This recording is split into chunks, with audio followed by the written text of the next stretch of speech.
Listo, profe. Muy bien.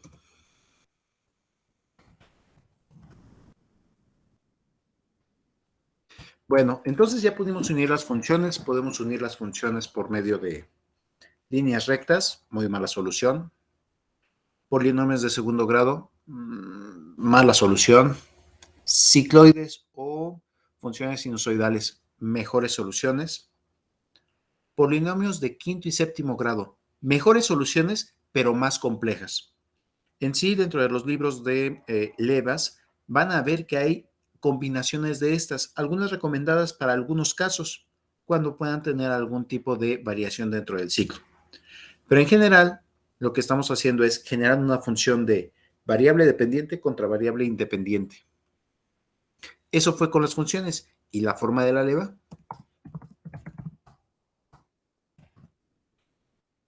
Muy bien, entonces nosotros habremos conseguido una función que conecta muy bien y ni siquiera puedo decir que sean las velocidades, las posiciones, simplemente va a estar conectando de forma continua y derivable a la variable de entrada con la variable de salida.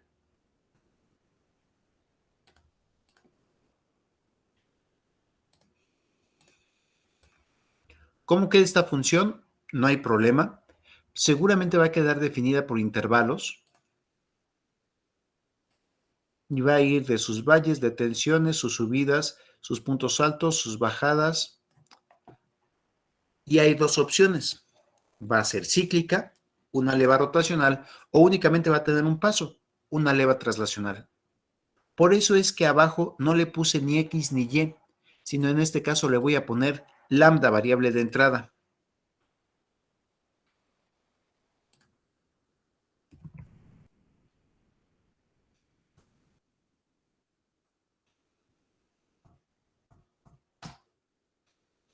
Una variable independiente cualquiera.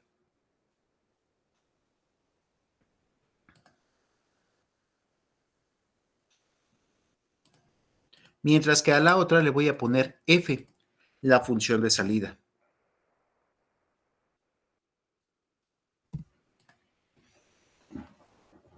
Una de las primeras cosas que nos debemos preguntar es, ¿va a ser cíclico esto? Puesto que si va a ser cíclico, me conviene más que sea una leva rotacional. Que después de que esta leva dé una vuelta, ya haya recorrido la función y haya regresado al mismo punto inicial.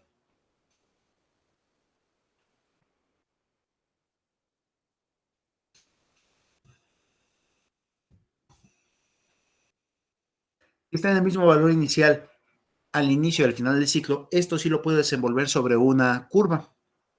En cambio, si está en valores distintos, va a parecerse a la leva que les contaba de las máquinas tortilladoras. Esa que se escucha constantemente un pac, pac, pac, pac. ¿Ya pudieron ir a las tortillas mientras tanto para ver esa leva que está al lado de la máquina de las tortillas?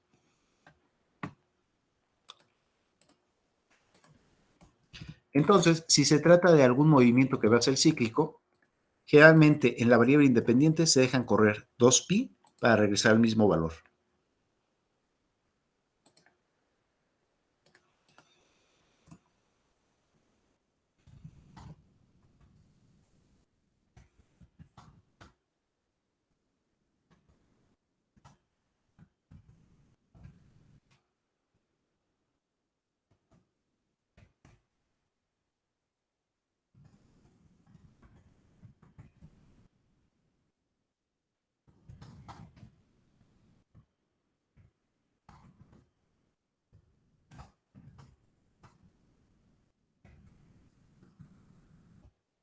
Si no hay esta continuidad, podríamos empezar a presentar estos delta de Dirac que hemos tratado de eliminar. Muy bien. Si fuera una leva traslacional, simplemente con la lectura de la forma ya estaríamos. Ya únicamente nos faltaría conocer cómo hacer el seguidor. Por ejemplo, en las llaves, los seguidores son llamados de punta.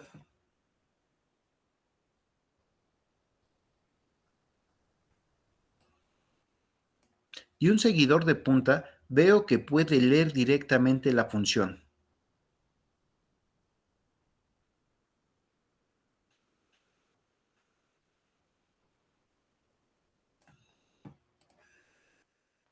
¿Sí se vio cómo va leyendo directamente la punta la función que hayamos encontrado? Sí. Muy bien. Entonces, un seguidor de punta puede leer directamente la función. Eso dentro de un seguidor traslacional, pero si se trata de un seguidor rotacional, voy a tener problemas, porque a esta función le voy a tener que aplicar una transformación. En lugar de que le esté leyendo en una gráfica rectangular, voy a tenerla que leer en una gráfica polar. Y yo recuerdo que eso lo logramos por medio de transformaciones.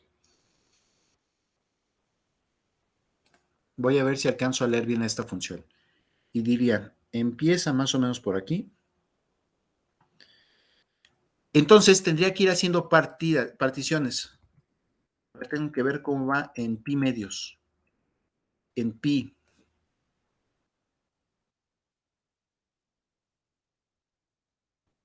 Mientras más particiones vaya haciendo de este comportamiento, mejor voy a ir describiendo cómo es que tengo que hacer la forma de la leva.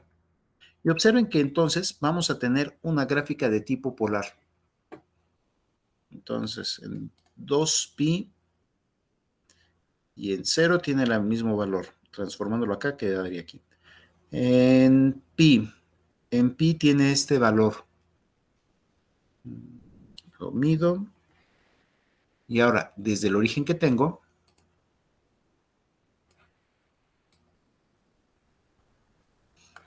en pi, es decir, a 180 grados, necesitaría colocar ese valor. Dejen ver si lo alcanzo a colocar.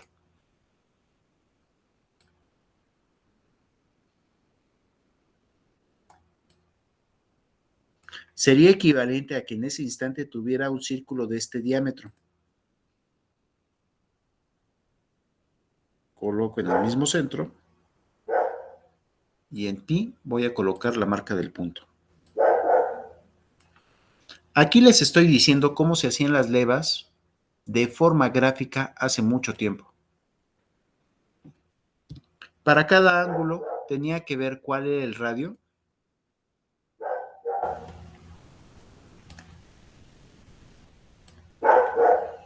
Y una vez que tenía el radio, eso se supone que está a pi medios. Entonces, dentro de la forma de la leva, tendría que colocarlo a pi medios.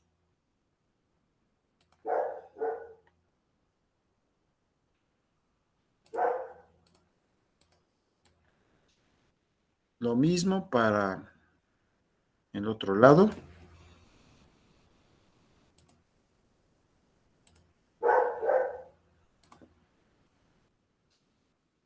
Lo que sí, mientras más particiones pudiera ir haciendo a esta leva, mejor me quedaría cómo va a quedar su forma.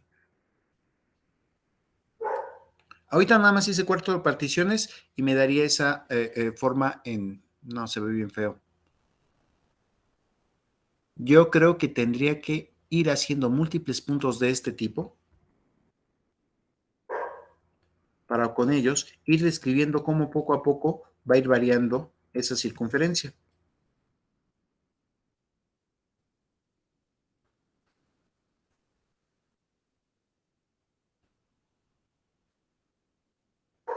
Una partición múltiple para saber cómo va a ir variando. Al final, lo que esperaría es, si tengo suficientes puntos, muchos puntos, ahora sí, puedo trazar la curva que me va definiendo a esta leva.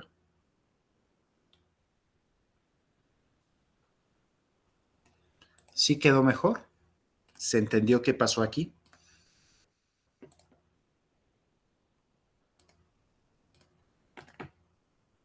Transformamos entonces de f y lambda. Lambda fue transformada a teta, mientras que f fue transformada a radio.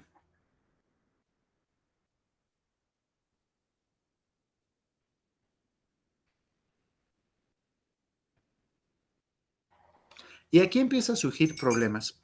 Imagínense lo siguiente. Imagínense que la función nosotros hubiéramos puesto que sale desde 0 y regresa hasta 0.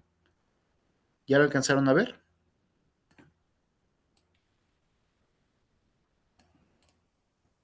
Entonces, cuando dibujar aquí, la línea que estaría dibujando tendría que pasar por 0 y desde 0 empezar a tratar de hacer esta forma. Esas levas son poco funcionales. Lo que normalmente se hace es, ya una vez que tenemos la función y aunque salga de 0, lo que hacemos es añadirle un radio mínimo de leva que deba de tener. Por ejemplo, tal vez sea el radio del eje que va a estar soportando a la leva.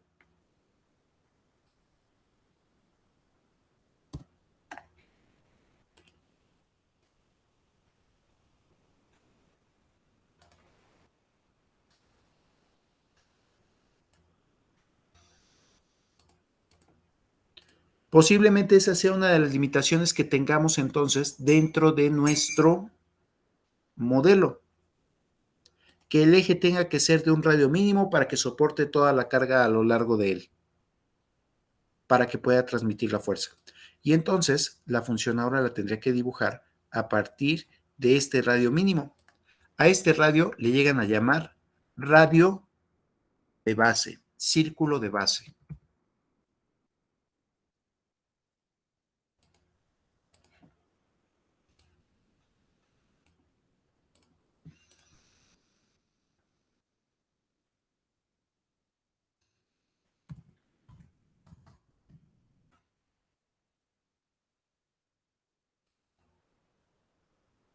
Abajo de él no puedo tener ningún radio.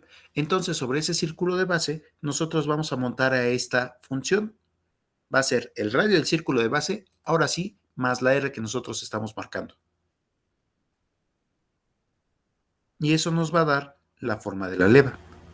Vean que ahora nos quedó una leva más gentil. Es más probable que logremos el movimiento suave con esta leva. ¿Dudas hasta aquí? Eso sería con un seguidor de punta.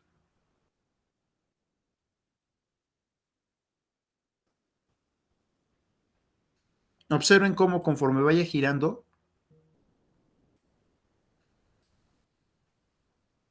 el seguidor de punta, ahorita no estoy girando a la leva, ahorita estoy girando junto con la leva. Vean cómo el seguidor de punta va a ir dando la forma que nosotros queremos. Va a ir dando las distancias que nosotros queramos vistas desde el centro del círculo. Ahora, eso es para tratar de dibujar a la leva. En la realidad, quien va a estar girando va a ser la leva sobre un seguidor que esté tal vez de forma traslacional aquí puesto. ¿Dudas hasta aquí?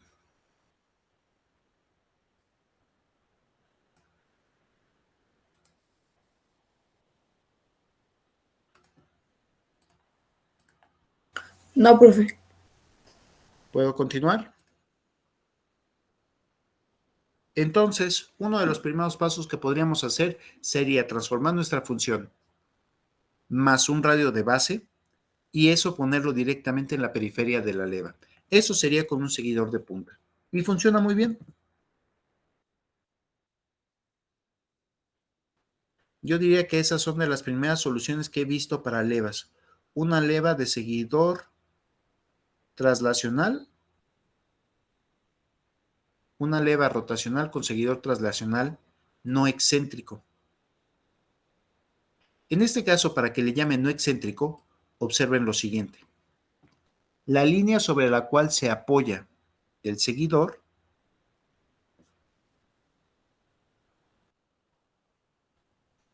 pasa justamente por el centro de rotación de la leva.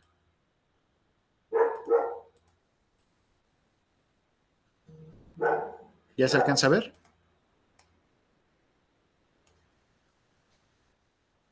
Si es así, no tenemos más y ya quedó nuestra leva.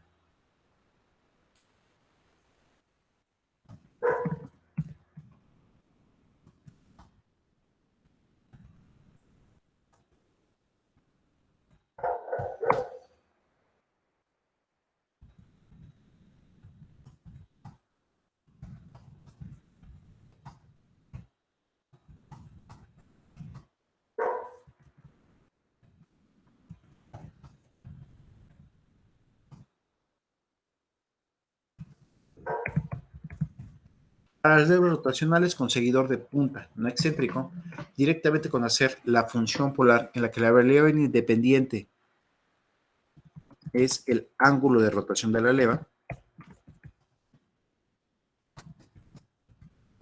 y la variable dependiente se transforma en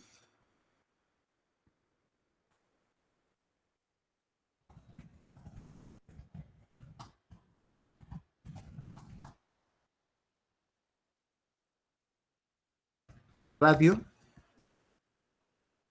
más el radio de base de la leva. La función R de teta quedará entonces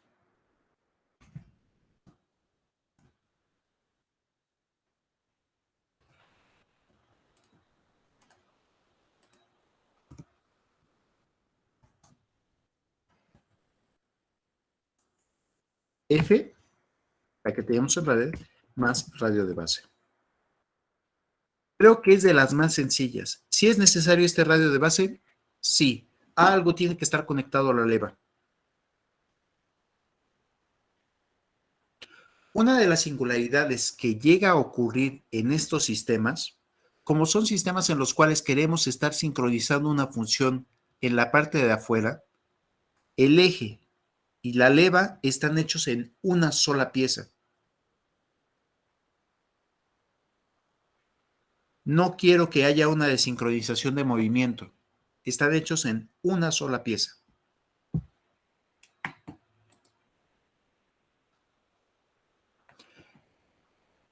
Hay veces que por las formas de construcción no alcanzo a hacerlos en una sola pieza, hago el eje, tallo la leva y le tengo que poner una chaveta. Algo que impide el movimiento relativo del eje con la leva.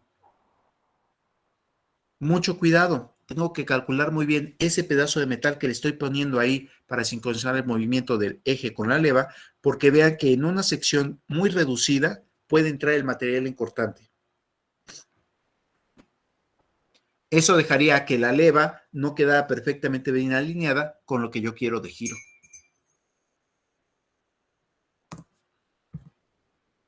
Dejen, pongo el dibujo oficial para esta parte. ¿Sí se entendió entonces cómo hicimos esta leva?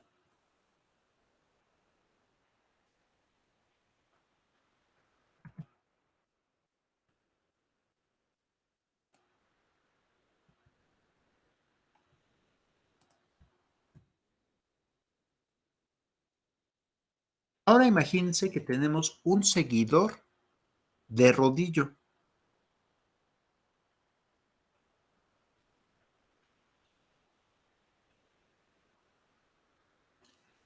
¿Ya se alcanza a ver el chavetero dentro del eje? Sí. Muy bien, entonces ahí va a entrar el eje, vamos a colocar una chaveta y con eso vamos a montar el perfil de la leva sobre ese eje. Pero mucho cuidado, necesito dejar material suficiente para que esto pueda ir transmitiendo el movimiento y no se vaya a romper la chaveta. Entonces necesito otra vez el concepto de círculo de base.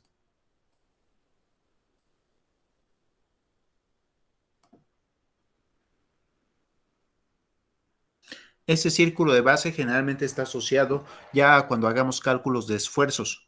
¿Cuánto es el material mínimo que necesito para que pueda soportar el movimiento? Para que pueda soportar las cargas. Ese más interno es el que está guardado en rojo. Sobre él, ahora con el seguidor de rodillo, veo que hay un segundo círculo. Ese segundo círculo es el que realmente va a estar marcando el centro del seguidor.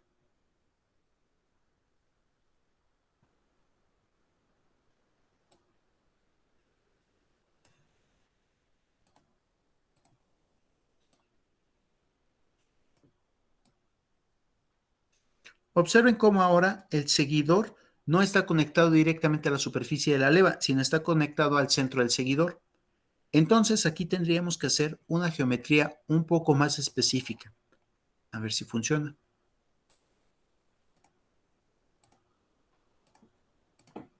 Ahora ya no solo es el radio base hasta el punto de contacto.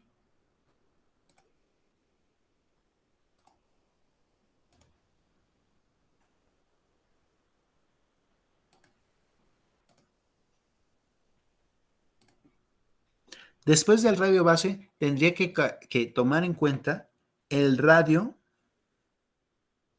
del seguidor.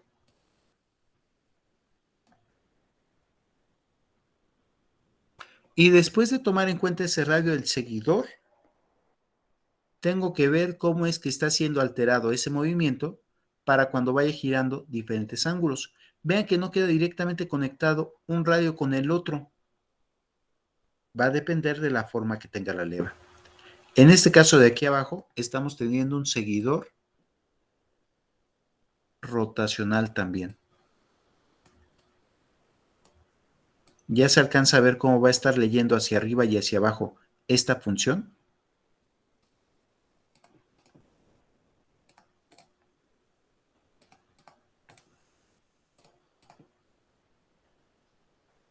Entonces, lo que hacían en versiones anteriores es ver el centro del círculo, trato el círculo base, trato el círculo primario, el que describe el centro del seguidor, y a partir de ahí, otra vez, cada ciertos ángulos, mientras más particiones pudiera poner, mejor podría ver esto. Vean que aquí lo partía únicamente en 3 por cada 90 grados, y ahí entonces con esos radios fueron diciendo dónde quedaba el seguidor y dándole forma a la leva. ¿Sí se entendió cómo fue esto? No parto del círculo base, no parto de la superficie directamente porque tengo que tomar en cuenta cuánto es el radio del seguidor. Esto modifica un poco la geometría del sistema.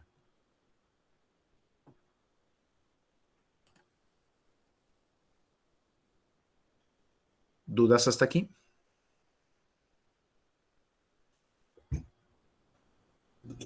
No, profe. Muy bien. Esto modifica entonces la geometría del sistema y va a tener otro tipo de problemas. Dejen ver si puedo dibujar bien el siguiente modelo. Aquí veo que entonces la función R de teta no va a ser tan fácil de sacar porque aquí tengo que todavía sumarle cómo va a ser el círculo del seguidor.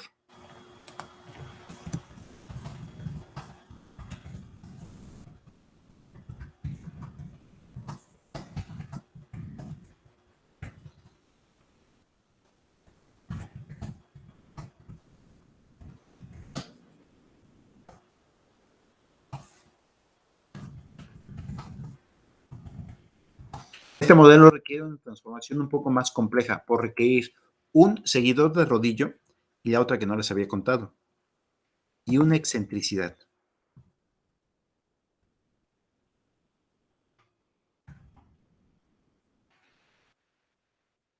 Luego los puntos de contacto no van a quedar directamente alineados con el centro de la leva. Bueno, con el centro del círculo base. No van a quedar directamente alineados y eso va a hacer que necesite ver cómo primero alinearlos para posteriormente poder encontrar la geometría. Por eso es que va a generarnos una transformación un poco más compleja.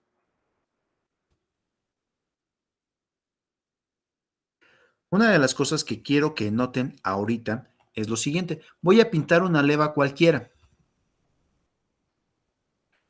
Ya esa leva ya le pude vaciar la función. Todavía no sé cómo, pero ya le pude vaciar la función.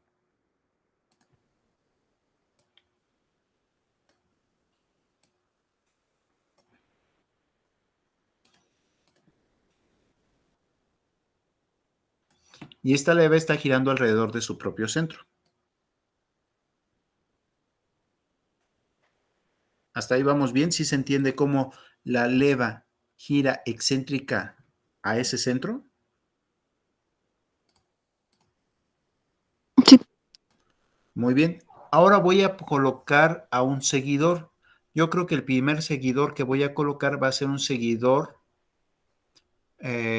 ¿cómo le llaman a estos? Un seguidor rotacional. Entonces dejen pongo el otro centro. Voy a alinearlo ahorita nada más por comodidad. No tiene que estar alineado.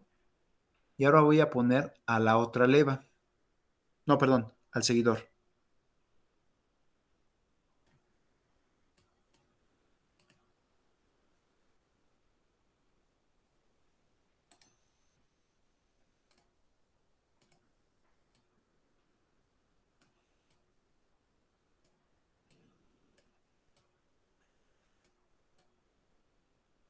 En este tipo de seguidores, generalmente o tienen una punta de contacto de puntería o tienen una cara plana, son más comunes. Vean que va a poder ir leyendo la superficie de la leva. O en algunos casos, para tener muy bien controlado el movimiento, ponen una superficie curva con un cierto radio.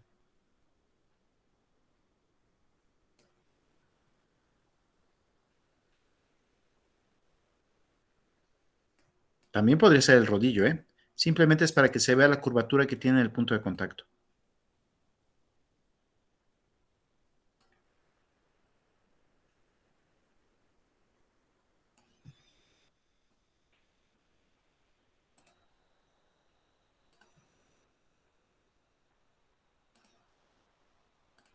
Ya se alcanza a ver al seguidor.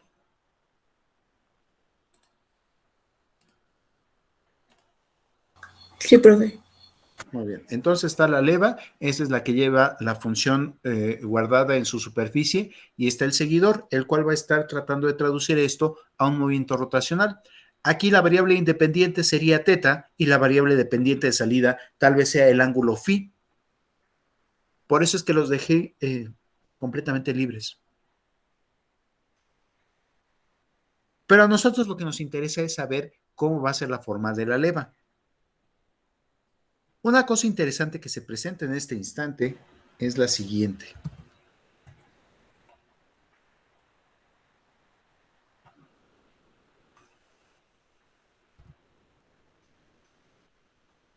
En el punto de contacto puedo ver lo siguiente.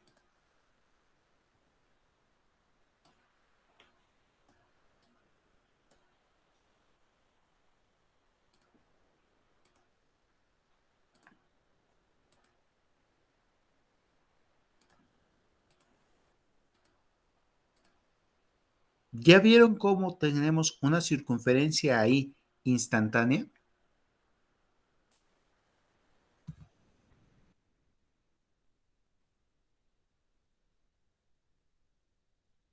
Esta podrá estar conectada con el radio del rodillo o con el radio de la punta, no lo sé. Si fuera sin radio, simplemente se reduciría esto a un punto, pero ahorita sí alcanzo a ver que tiene una cierta curvatura. ¿Ya vieron la circunferencia que se hace ahí? Instantáneamente también en la leva podría irla describiendo por una circunferencia.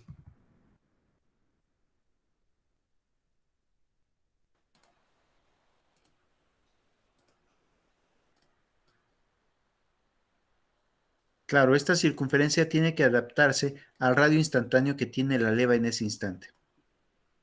¿Ya se alcanza a ver?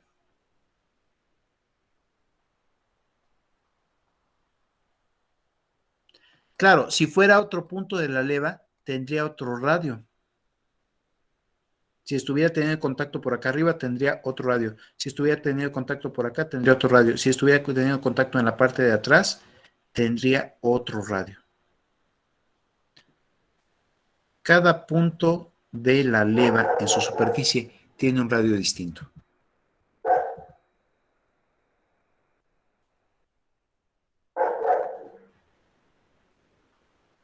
No sé si se alcanza a ver el mecanismo que alcanzamos a hacer ahorita.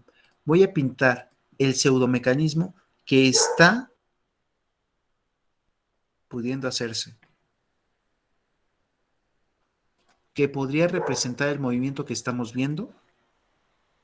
No existe en la realidad ese mecanismo, pero es una forma en la cual podría empezar a aproximar cómo es que funciona este sistema leva seguidor.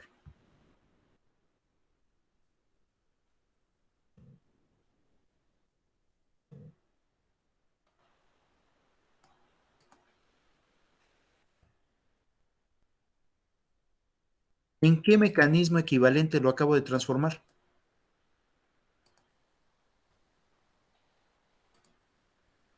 En uno de 4 barras. En uno de 4 barras. Por favor, voy a tratar de pintar en mejores colores estas 4 barras. ¿Ya se alcanzan a ver las 4 barras? La primera barra sería el equivalente para llegar al centro del radio instantáneo que tendría ese punto de la superficie de la leva. El acoplador, el que está en color naranja raro, ese sería para unir los dos centros de circunferencia.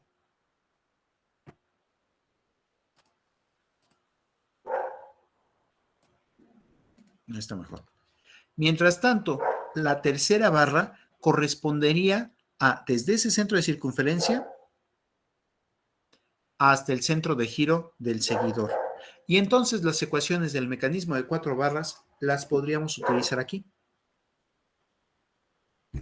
Mejor aún, podríamos utilizar las ecuaciones de lazo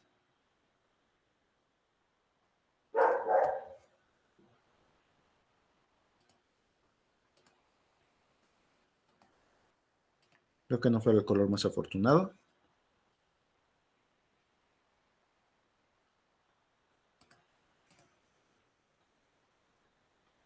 A ver si así se alcanza a ver mejor. Ya se alcanza a ver mejor las ecuaciones de lazo que podríamos armar aquí.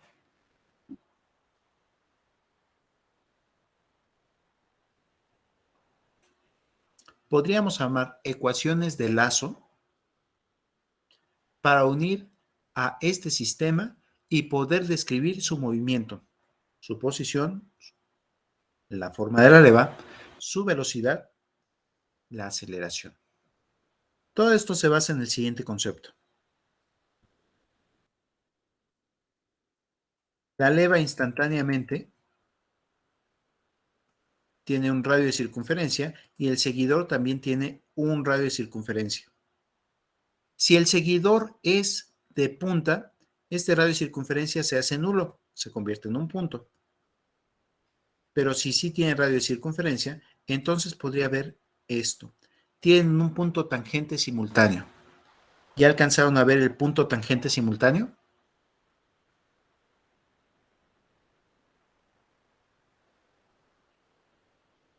La curvatura de la leva con la curvatura del seguidor.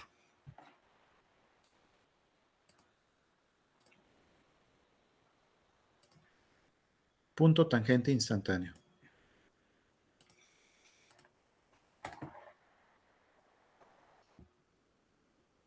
De este punto tangente instantáneo puedo encontrar dos cosas.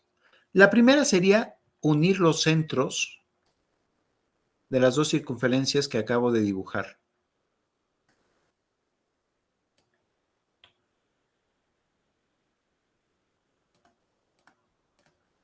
¿Se alcanza a observar dónde quedó este punto tangente?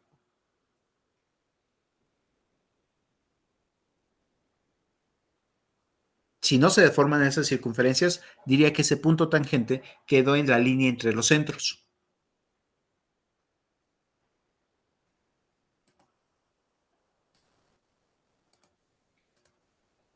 ¿Vamos bien?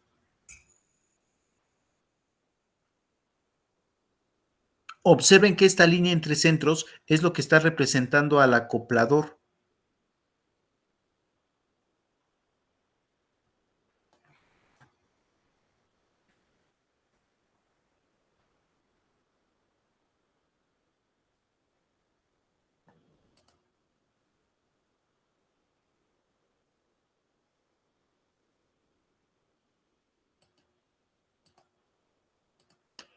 Perpendicular a esta línea entre centros, encontraría el plano tangente.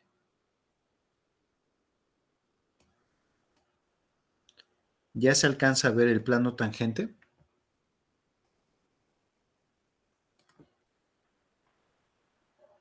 Línea de centros, plano tangente.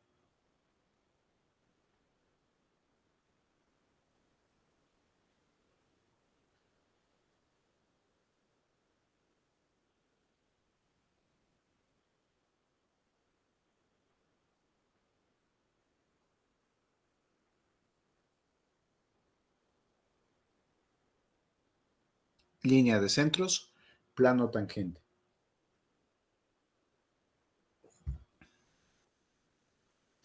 Y casi alcanzo a ver el ángulo de presión. Voy a tratarlo de dibujar.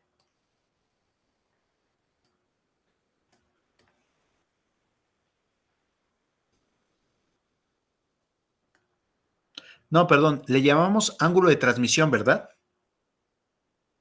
¿Cuál era el ángulo de transmisión en los mecanismos de 4 barras?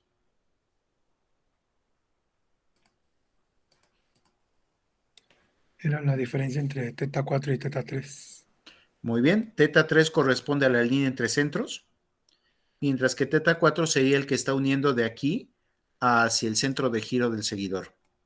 Entonces, normalmente llegan a decir, ese es el ángulo de transmisión. Déjenlo dibujo.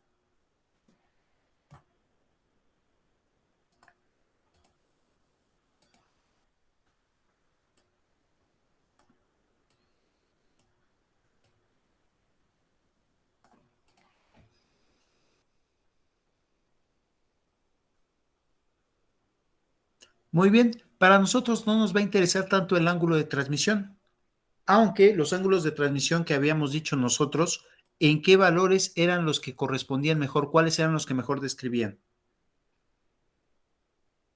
¿Cuáles eran los que me prefería utilizar como ángulos de transmisión? Los ángulos rectos o lo más cercano al ángulo recto. Y vean que nos dimos concesiones hasta tal vez a 45 grados, 50 grados, porque todavía utilizamos el 70% de la fuerza que podía estar ahí. Entonces, este fue el ángulo de presión.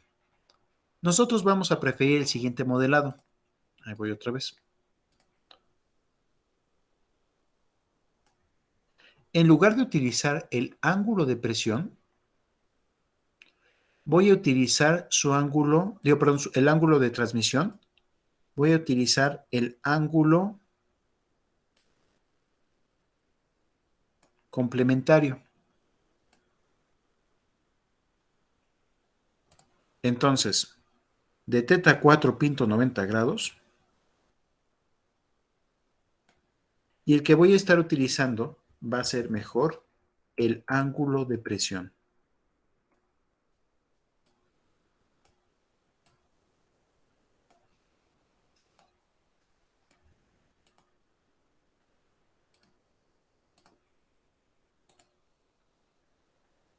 Ahí va otra vez. Es la línea entre los centros. Es el ángulo que tiene el eslabón 4. Pero ahora en lugar de utilizar el ángulo entre la línea de centros y el eslabón 4, ahora lo que voy a utilizar va a ser el ángulo complementario, el que me faltó para llegar a 90 grados. Ese ángulo le voy a conocer como ángulo de presión.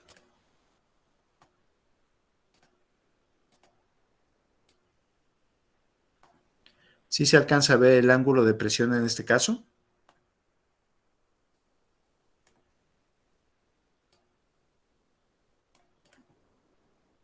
Ángulo de transmisión, el que ya conocíamos, y el nuevo ángulo de presión. Me espero a que hagan su dibujo.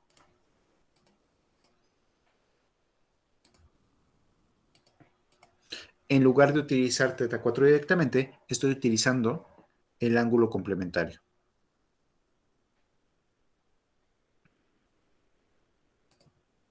Me indican cuando hayan terminado su dibujo.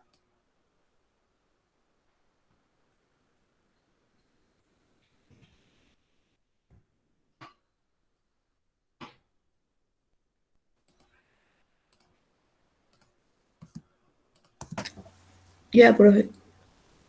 Muy bien. Ahora déjame yo terminar el dibujo también, por favor. Gracias. Ángulo de presión, el de teta 3 y teta 4. Y ángulo de transmisión. No es cierto. Este es el de presión y este es el de transmisión.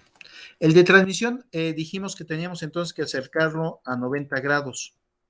Si teníamos un ángulo de transmisión de 90 grados, era muy bueno, porque entonces teníamos una perpendicularidad entre el brazo que estábamos empujando y la fuerza que se puede generar. Aquí está pasando algo similar. Observen que al estar diciendo que son dos circunferencias en contacto, la única fuerza que puedo crear es una normal. Si tengo la superficie bien pulida de la leva,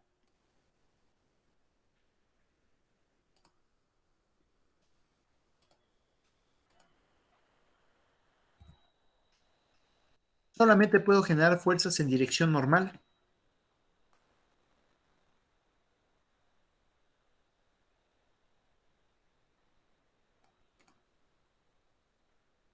Ahí está. Sí se alcanza a ver cómo solo puedo generar fuerzas en dirección normal sobre la línea de centros, perpendiculares a la superficie. Yo trataría de no generar fuerzas paralelas a la superficie que fueran debidas a la fricción. Es más, en muchos de estos modelos tengo que poner una vena de inyección de aceite justo sobre la leva para que esté lubricado en todo momento y no tenga fricción o no alcance a ver la fricción. ¿Se entiende bien entonces esta fuerza que sería una fuerza normal?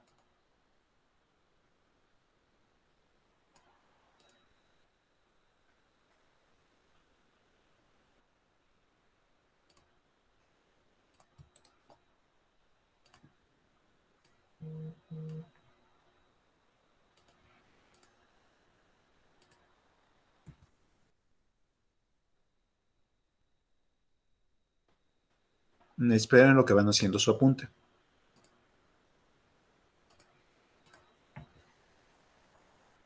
En realidad se trata de una fuerza normal.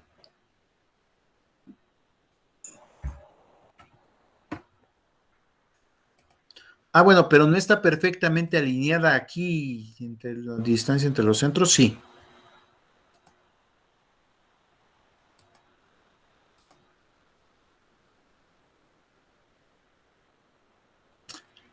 Ya vi. Es que este sistema, el que es perpendicular, no depende de la línea entre centros. Este depende de la orientación que tenga teta 3 y teta 4. Esa es la desalineación que le va a estar dando entre la fuerza y cómo va a estar empujando al cuerpo. Creo que ahora sí ya me quedó mejor la representación.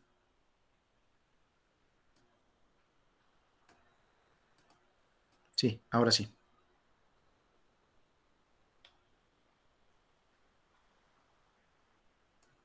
Mejor. ¿Cómo quisieran que fuera el ángulo de presión para que tuviera un mejor comportamiento? ¿A qué valor se tendría que acercar?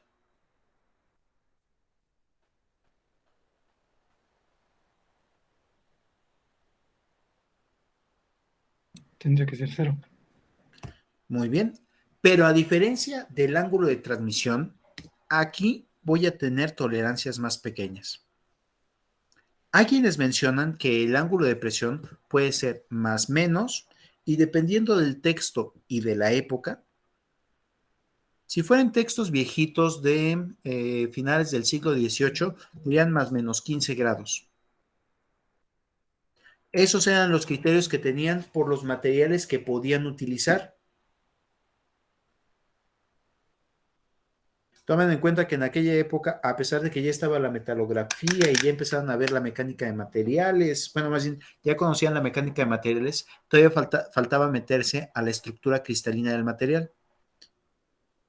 Entonces, no querían que tuviera grandes ángulos de presión para que no se tratara de doblar el cuerpo y fallara. Me voy ahora a la Segunda Guerra Mundial. Mejoran los materiales, mejoran las características de los aceros, ya se tienen tratamientos térmicos, tratamientos superficiales por depósito de algún carbón o por depósito de algún otro material, anodizados y demás, y entonces permiten que tengan mayores ángulos de presión. Esto les da mayor libertad de diseño. Ya si me voy a épocas modernas, alcanzo a ver ángulos de presión hasta de 25 grados como buenos diseños.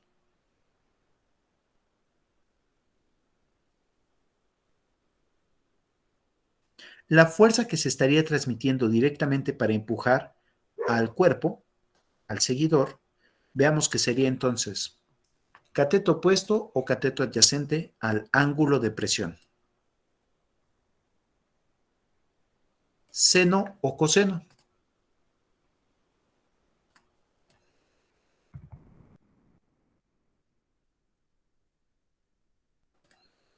Cateto opuesto o cateto adyacente. Sería adyacente. Seno o coseno. Coseno. Coseno. Entonces, por favor, ¿me pueden calcular coseno de 25 grados, por favor?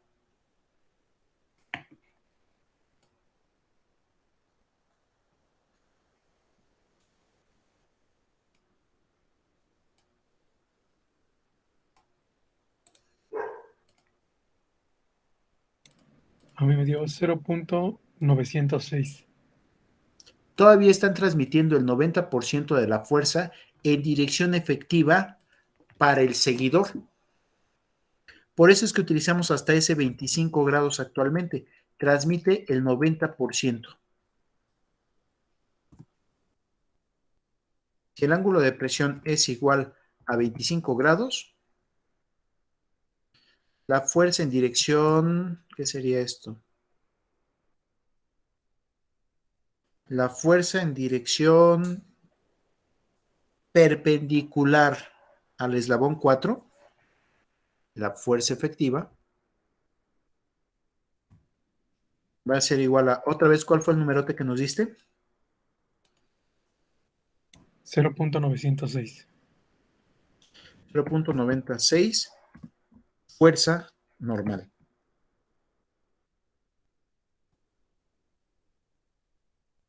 Por eso es que se eligen actualmente hasta con ángulos de presión de 25 grados.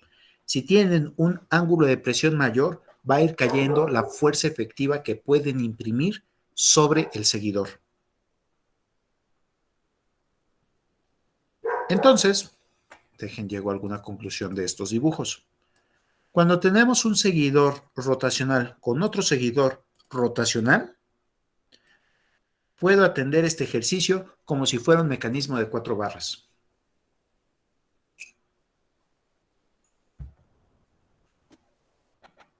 De aquí me interesa cuál es la curvatura del seguidor para ese punto y cuál es la curvatura de la leva instantánea en ese punto.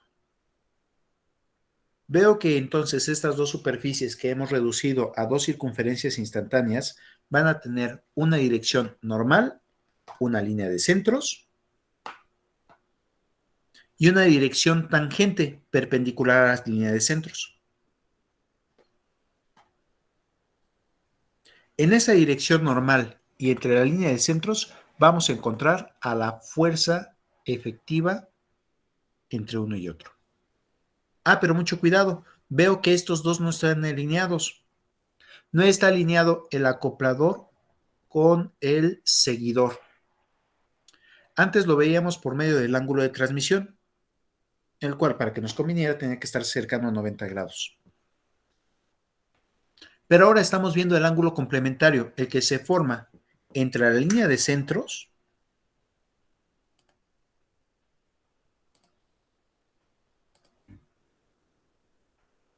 me perdí. Acá está la línea de centros, la naranja.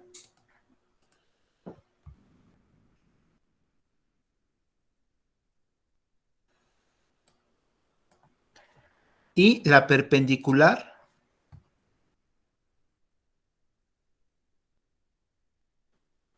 al eslabón 4. Antes nos interesaba el ángulo de transmisión, ahora nos interesa el ángulo de presión. Cómo va a estar empujando el acoplador equivalente al oscilador equivalente. Los valores los dejan en más o menos 25 grados para todavía aprovechar el 90% de la fuerza normal que se genere. 90%. Ángulos mayores van a desperdiciar esa fuerza. La otra componente, ¿para qué va a servir? Dejen ver para qué sirve la otra componente.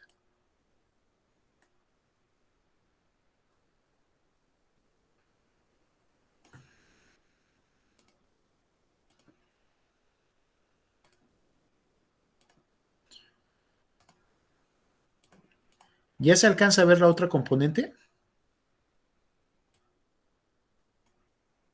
Sí, Vean en qué dirección quedó. ¿Para qué creen que serviría esa componente? ¿Vamos a poderla aprovechar en el movimiento del seguidor?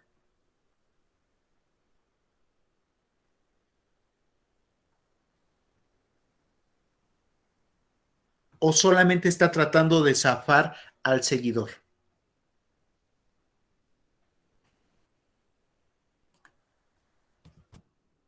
Observen que esa componente quedó alineada justamente con el seguidor, con el oscilador. Quedó en esa dirección en la cual va a estar actuando. Y esta puede ser que tenga dos efectos. Uno, que trate de separar al seguidor del punto de apoyo. O dos, que lo trate de empujar hacia allá. Observen que esta fuerza no es lo mejor que esté presente. Esta va a estar actuando sobre los metales en ese punto de contacto. Va a estarlo jalando y empujando, jalando y empujando, jalando y empujando. ¿Qué creen que va a pasar después de un tiempo?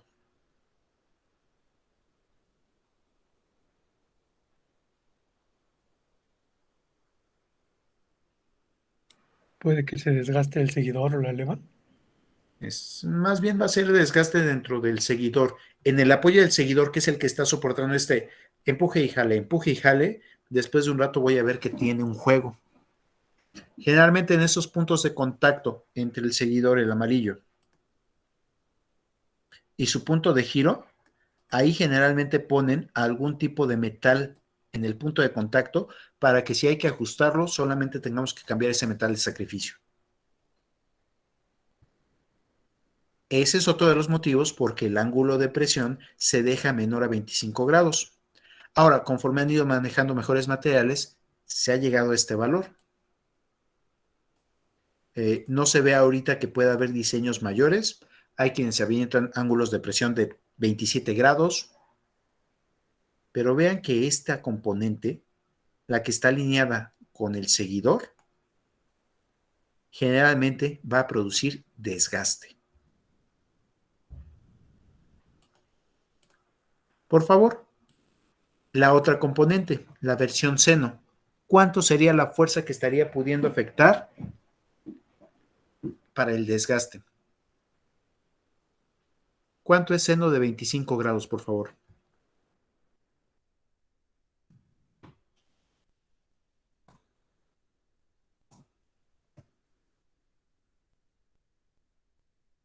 Seno de 25 grados, por favor. 0.423. Pues nada despreciable, el 40% de la fuerza normal, podría estar afectando para este desgaste. No creo que sea nada despreciable, tengan mucho cuidado.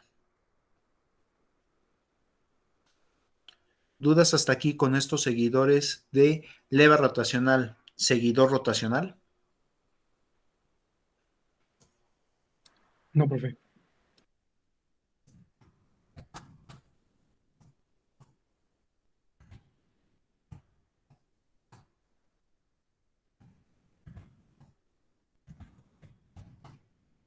Yo creo que aquí lo entiende más bien como rotativo. En levas rotativas con seguidores rotativos,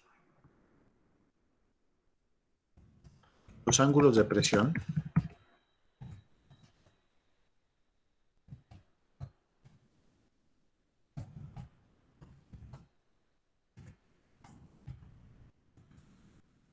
complementarios del ángulo de transmisión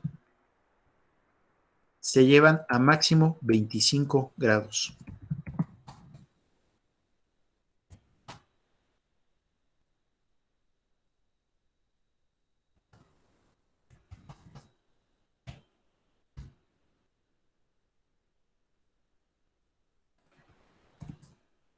Se utiliza un similar, ¿cómo se podría decir? Se utiliza una aproximación de un mecanismo de 4 barras.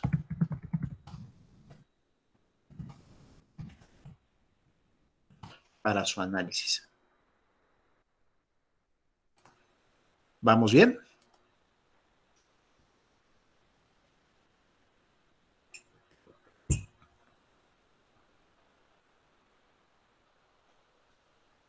Si se trata de un seguidor de punta, la única modificación que le pondría sería la siguiente.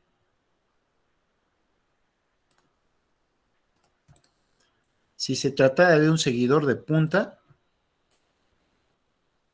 la circunferencia que utilizaríamos en el elemento seguidor sería nula. Esa sería la única modificación que haría.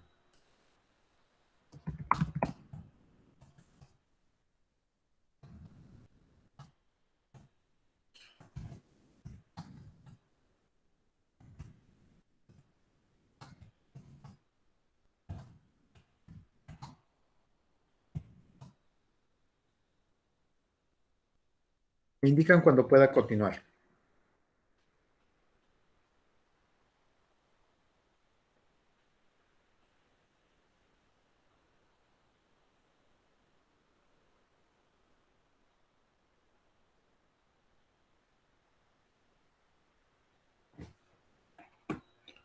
¿Listos? Sí, profe. Muy bien. Entonces, dejen copia de la leva. Me gustó cómo quedó nuestra forma de leva. Todavía no sé cómo voy a vaciar esa función. Seguramente voy a requerir alguna ecuación de lazo para poder obtener esta transformación. Pero ahora quiero cambiar de tipo de seguidor. Nuevamente voy a utilizar un seguidor de rodillo. Ya si de repente necesito que este seguidor de rodillo se convierta en un seguidor ¿cómo le llaman estos?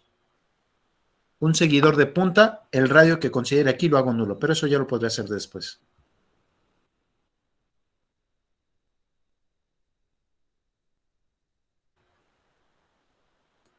Pero ahora quiero que este seguidor de rodillo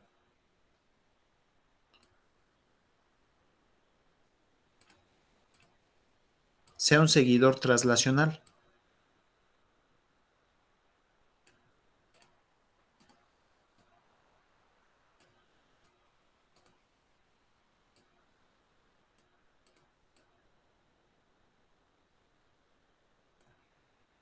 Y es más, le voy a colocar una cierta excentricidad.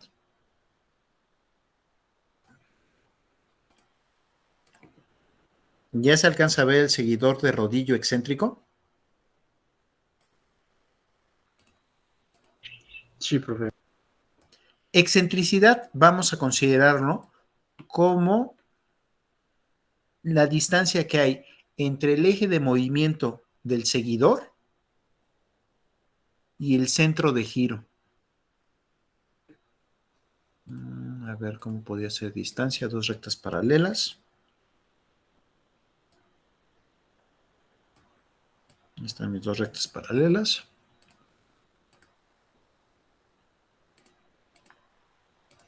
Y ahora sí, esto sería la excentricidad. Creo que en los programas lo puse con una epsilon minúscula, excentricidad.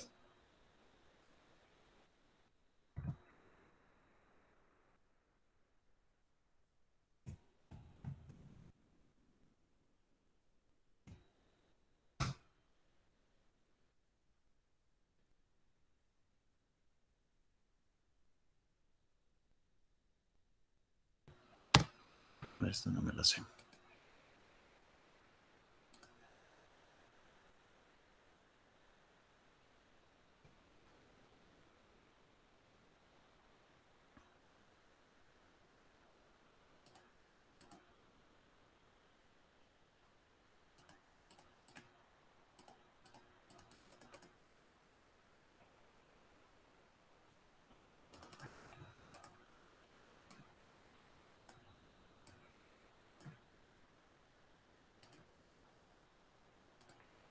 Listo. Excentricidad. Ahora el problema aquí es, no alcanzo a ver cuál va a ser el mecanismo equivalente. Por lo menos no veo un mecanismo de 4 barras. ¿O sí? Si alcanzo a ver la circunferencia de la leva, esa sí, no tengo problema para alcanzarla a ver. Si alcanzo a ver el punto de tangencia inmediato, el instantáneo.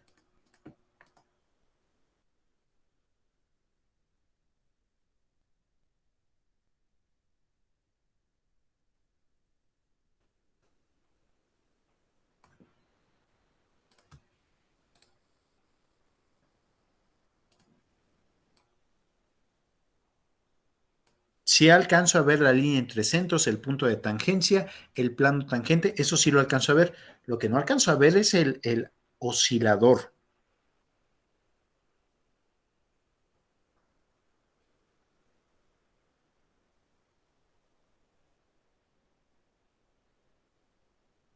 Este modelo quedó más interesante. A ver si lo alcanzo a describir bien. El primer eslabón es el que llega hasta el centro de la circunferencia instantánea de la leva.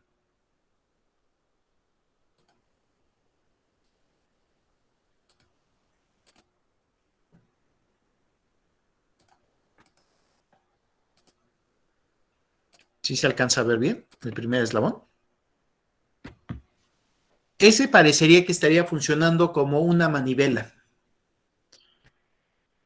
Voy ahora con el siguiente eslabón. El siguiente eslabón es el que va uniendo la línea entre centros.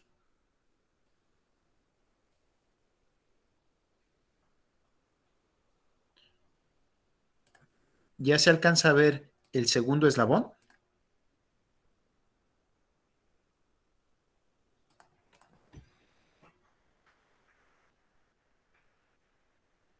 Mientras que el tercer eslabón,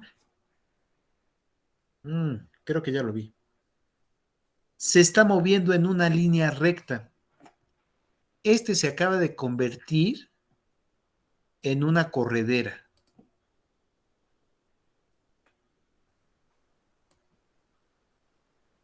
¿Ya vieron el mecanismo reciprocante que estaríamos colocando ahí?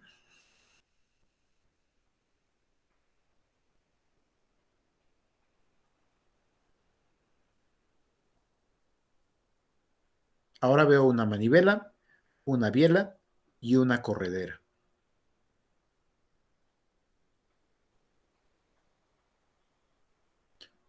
O grave problema si la excentricidad es mucha. Ahora también tendría que hablar de un ángulo de presión. Dejen, busco ese ángulo de presión.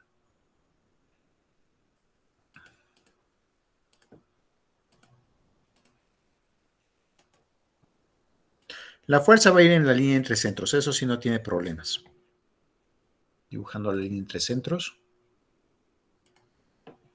La fuerza que va a estar apoyando sobre el seguidor ahora corredera va a estar alineada aquí así. No sé si vaya a ser mucha o poca, pero sé que tiene que ir entre la línea de centros.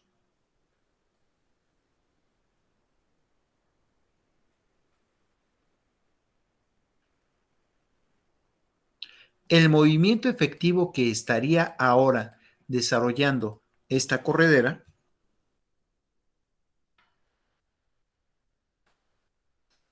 está alineado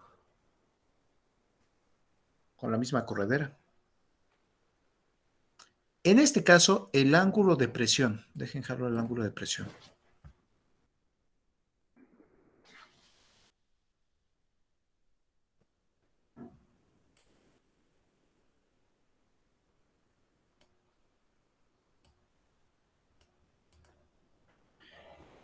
El ángulo de presión se dará entre la línea de centros y la línea en la cual se está moviendo la corredera. Así, con lo que ven en pantalla, cómo ven al ángulo de presión.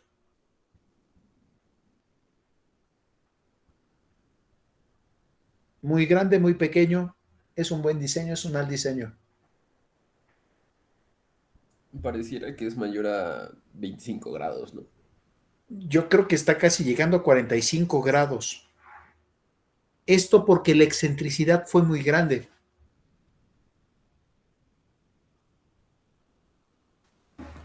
Si hubiera hecho lo mismo, pero con una excentricidad menor, va a ser la misma leva, mismo centro.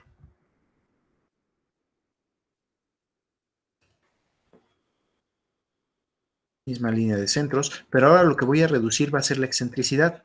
Claro, va a necesitar que creemos otra función.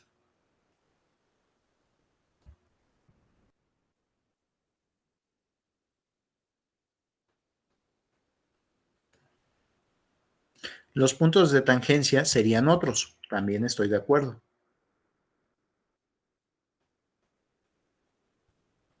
Pero nuevamente, trato de buscar cómo es la circunferencia instantánea para ese punto de contacto. Ahorita creo que quedó un poco más grande.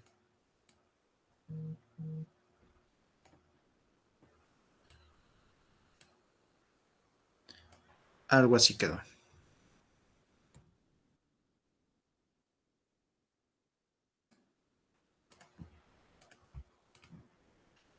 Los voy a hacer un poco más grandes para poderlos unir y ver cómo queda la geometría de este sistema.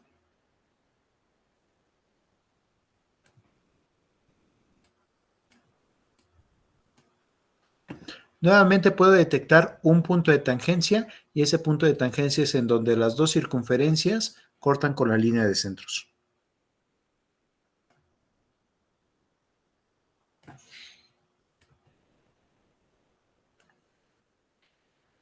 ¿Ya se alcanza a ver la línea de centros?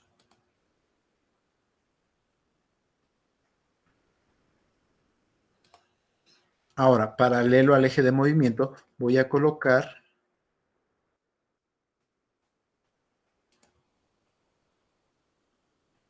esa línea de movimiento del eslabón 4.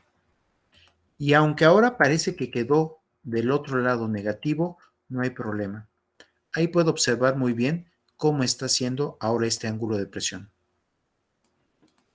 La excentricidad afecta directamente al ángulo de presión.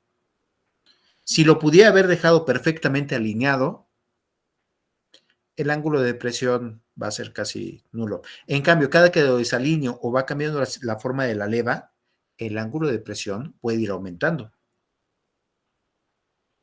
En algunos sistemas modernos de sistemas de inyección variable, lo que hacen es variar la excentricidad de la leva y el seguidor.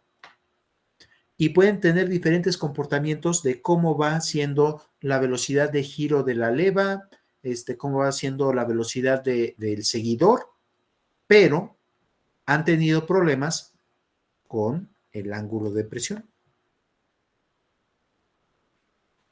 Voy a colocar una fuerza similar por acá para que podamos ver qué pasa.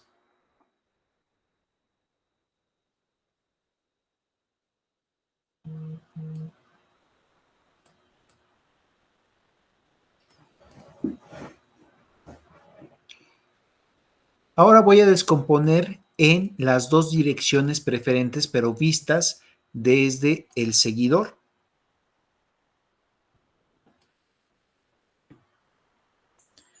Es la misma fuerza, pero estoy tratando de descomponerla vista desde el seguidor.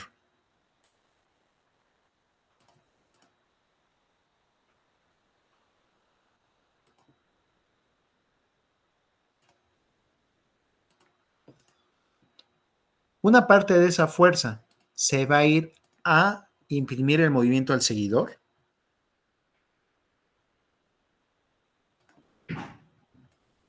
No sé si se alcanza a ver qué es la fuerza que está alineada directamente con la dirección de movimiento. Mientras que otra fuerza va a estar apoyándose perpendicular a esa línea. ¿Ya se alcanza a ver?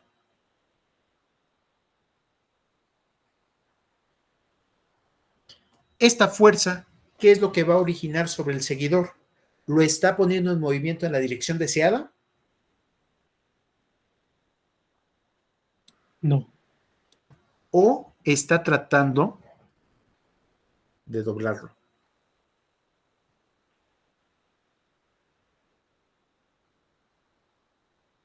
Uno está empujando en la dirección en la cual quiero que esté haciendo ese movimiento, mientras que el otro lo está tratando de doblar. Esta fuerza que está perpendicular a la dirección de movimiento del seguidor, fíjale, es muy mala.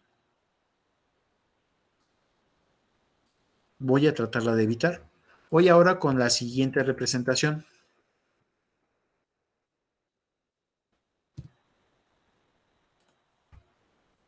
Otra vez descompongo en las dos direcciones preferentes del sistema. Una alineada con el seguidor, con la corredera en este caso, y otra perpendicular a la misma. Observo que ahora con unos buenos ángulos de presión,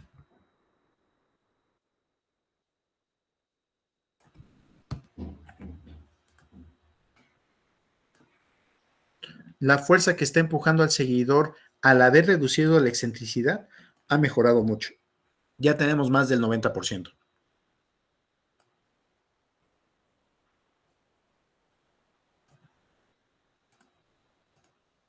Y la fuerza que está tratando de doblar al mismo seguidor se ha reducido por debajo del 40%.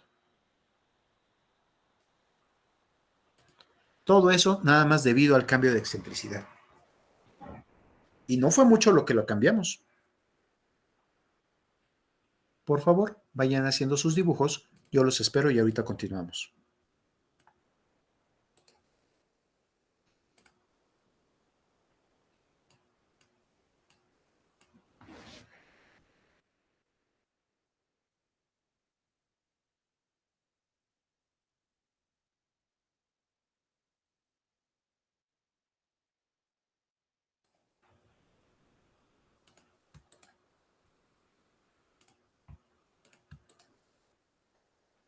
Vayan haciendo sus dibujos.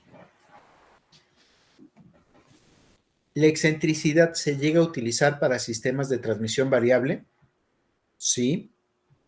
Hay otros sistemas en los cuales lo que hacen es variar más bien el ángulo que tiene la leva respecto al eje. También. Hay múltiples soluciones, pero cuidado de que no exageren en la excentricidad. Pueden tener problemas con los ángulos de presión.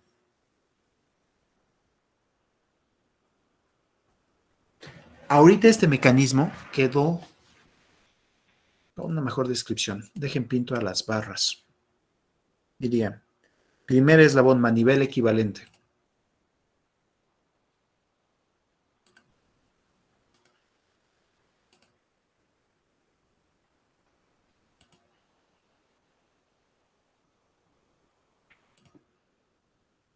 Segundo eslabón, biela equivalente.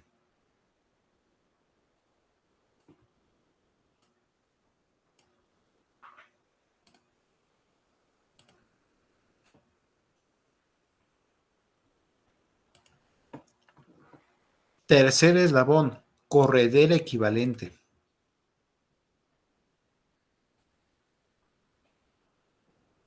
Y cuarto eslabón, tierra.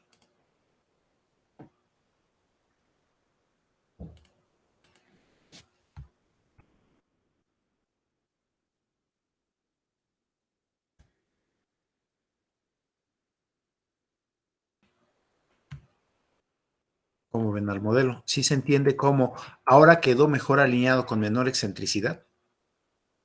¿Ya se alcanza a ver el mecanismo manivela biela corredera?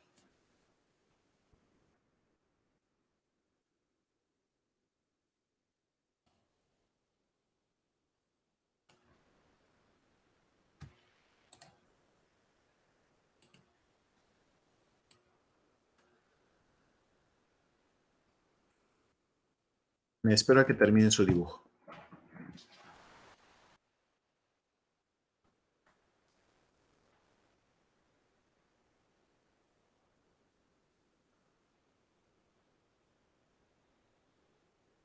Disculpe, profe. Diga usted. Para la manivela equivalente sería de longitud variable. Sí. Entonces, para cada una de las fotos vas a tener una diferente manivela. Cada que varíe un poco el ángulo, va a Ujú. estar variando el radio de tu manivela. ¿Sí? Ok, ok. Va, gracias. Observa que también el de la biela va a ser variable. Aquí tuvo esta longitud porque era este círculo representando a la curvatura instantánea de la leva. En cambio, en otro punto era otro círculo. Y este va cambiando en cada punto. Sí, tienes un sistema equivalente de manivela, biela corredera con manivela y biela variables.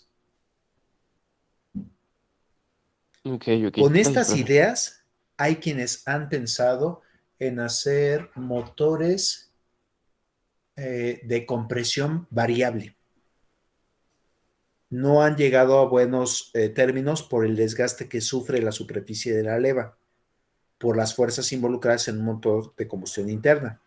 Pero sí hay quien ha tratado de hacer motores de compresión variable con levas. Han tenido Sí. mejores resultados con mecanismos de 4 barras directamente, en donde las 4 barras van variando la carrera del pistón. Esos Me son los surgió motores otra duda. Adelante, cuéntame. ¿El motor rotativo de Mazda del RX-7 y RX-8 es El uno de Wankel. leva? Ándale. Si lo alcanzas a ver como una superficie deslizando sobre otra, sí, y podrías hacer este análisis.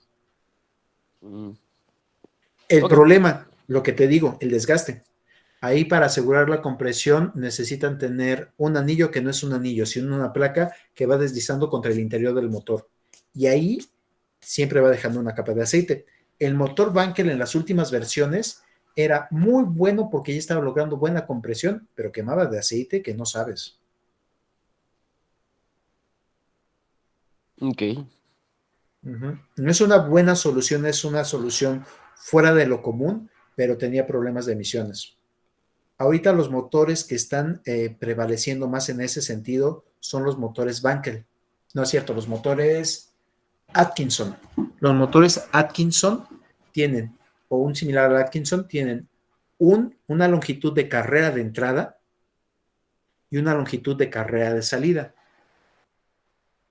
Son de compresión variable. Entonces, cuando están metiendo aire, meten mucho aire, tienen una carrera muy larga, mientras que cuando están expulsando el aire, la carrera la recortan. Tratan de que se expanda lo más posible la expansión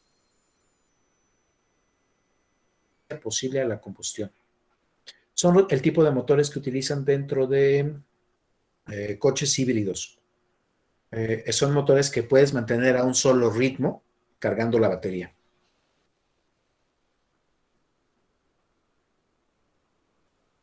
Pero sí, todos ellos se basan en estos conceptos.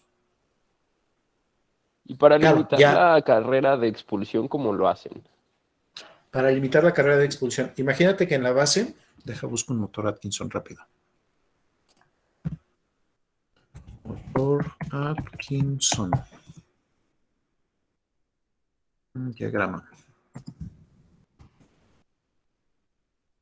Me está dando el diagrama mecanismo mejor.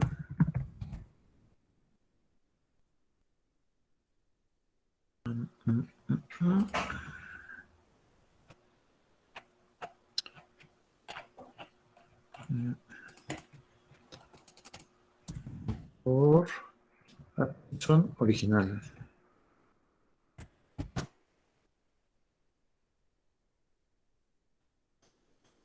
Aquí está. Me dices cuando ya se alcance a ver la pantalla.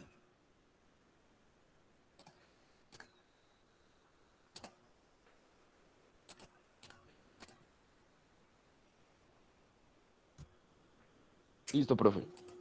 Muy bien. Entonces, parecería que es un mecanismo de manivela vía la corredera normal. Ah, no.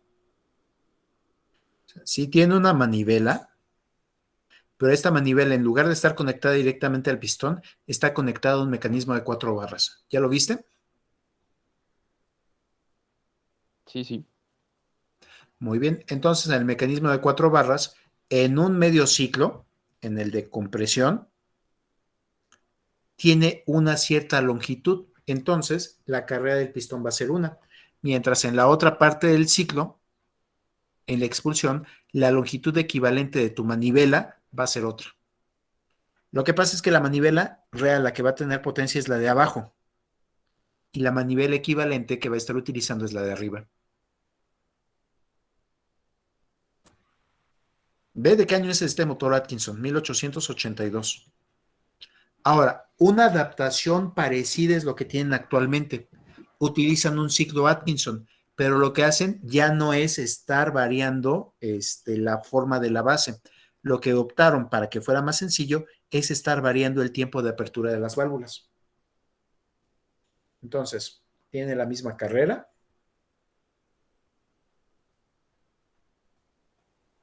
Y en el de admisión de aire, deja lo más posible que entre todo el aire, mucho aire. En el de compresión, llega hasta el punto alto, explota y sale todo el aire. Eso es un ciclo Otto. Ahora voy con el ciclo Atkinson. Cuando entra aire, en lugar de que llene toda la cámara de aire, llena un 70% de aire. Cierra la válvula. Tienes menos aire realmente dentro de la cámara de combustión. Quemas todo ese aire, quemas el combustible completamente y ahora dejas que se expanda lo más posible. Y ya abres tu válvula. Con esto estás logrando que el ciclo termodinámico equivalente, deja ver si aquí viene el ciclo termodinámico. Sí se está viendo la pantalla, ¿verdad? Sí, profe. A ver, deja ver. Aquí se va a ver mejor. Nada más dejen saltamos al comercial.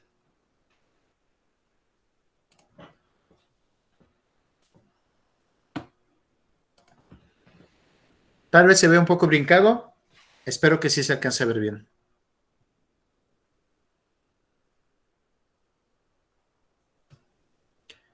Motor de combustión interna, un cuadrilátero cinemático, revoluto, revoluto, revoluto, prismático. Ahí va el otro.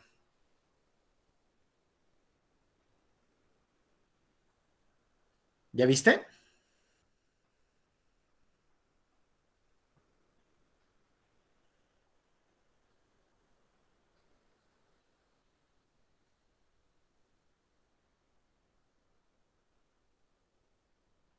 Ese es el motor Atkinson original, pero ve que ya trae más piezas involucradas.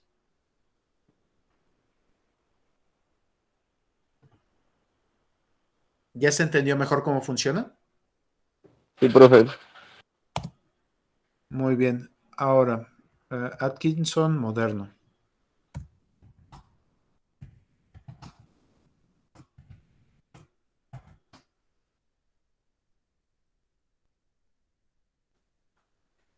¿Cuál es el bueno? Déjenme acuerdo. Ciclo Atkinson. Ahí está. ¿Ya se alcanza a ver en pantalla?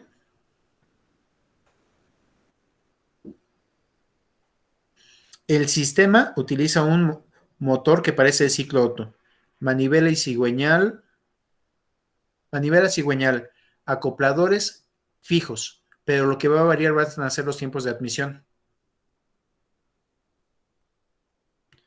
Antes de que termine el camino hacia abajo va cerrando. Y hasta que tuvo todo el camino hacia abajo, abre las válvulas de expulsión. Mete menos aire. Y todo eso lo logra a través de la variación en el árbol de levas.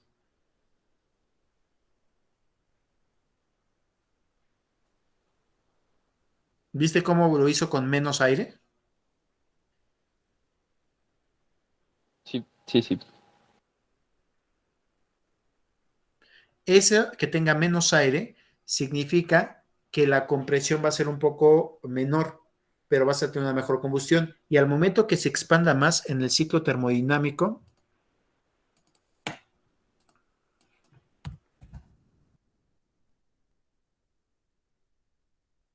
deja busco el ciclo termodinámico. Ya está. El área dentro de la curva es la que te va a decir cuánto es lo que estás pudiendo hacer de trabajo. Entonces, al tener un ciclo Atkinson, la parte de abajo va a ser aún más baja. Vas a tener una mayor área dentro de la curva. Eso hace más eficiente el proceso. Pero creo que eso lo verán en termodinámica aplicada en algún momento. O si están ustedes interesados mucho en estos motores, llevaría una asignatura que se llama máquinas de desplazamiento positivo. Ok, ok. Máquinas de desplazamiento positivo. Ahí te va, se supone que ahí te explicarían muy bien cómo van todos estos ciclos termodinámicos y cómo puedes tú ir modificando los diagramas PV y los diagramas PS para tener una mayor expansión, una mayor área bajo la curva, una menor pérdida por calor y que puedas aprovechar mejor el combustible. sigue siendo un campo de estudio, a pesar de que ya están mencionando que el motor de combustión interna ya está de salida, sigue siendo un campo de estudio por los lugares en donde no tienes lugares de recarga eléctrica accesibles, que requieres motores híbridos o sistemas híbridos. ¿Puedo continuar? Sí, profe. Gracias. De nada. Creo que fue una buena desviación de tema. Dejen regreso al texto original. Me dicen cuando ya se alcanza a ver el Word.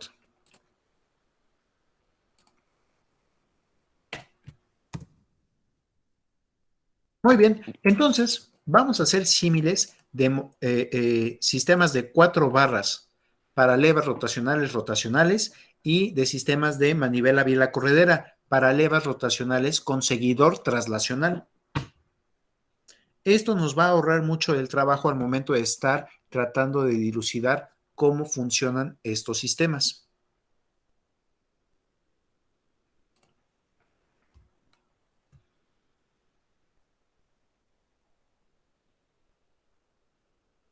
Una de las cosas interesantes de estos sistemas es la siguiente. Voy con la siguiente figura.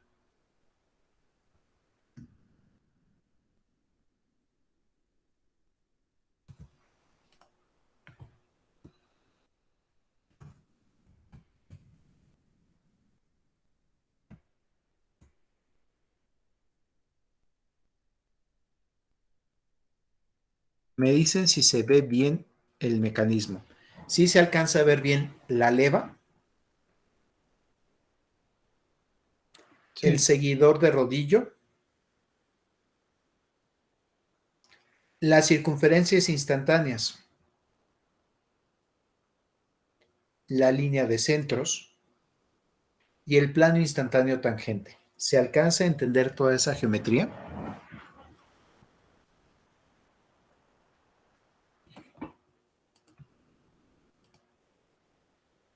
Muy bien, entonces lo que dijimos que era manivela va desde el centro de la leva hasta el centro del círculo instantáneo de la leva.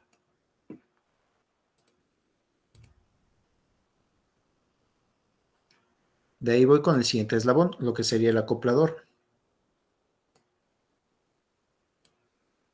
es decir, la biela. Ahí está la biela. Y por último vería a la corredera, que la corredera estaría en el centro del seguidor.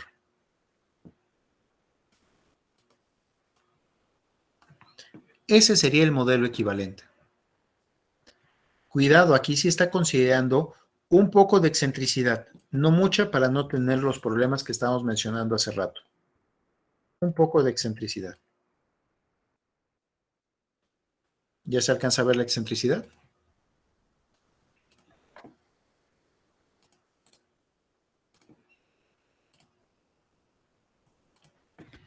Ahí está el sistema equivalente, solo válido para esa foto. Ha girado un poco más la leva, ya tendríamos otro sistema. Pero ahora quiero volver a hablar de la cinemática del sistema. ¿Dudas de cómo pasamos de la leva al sistema equivalente?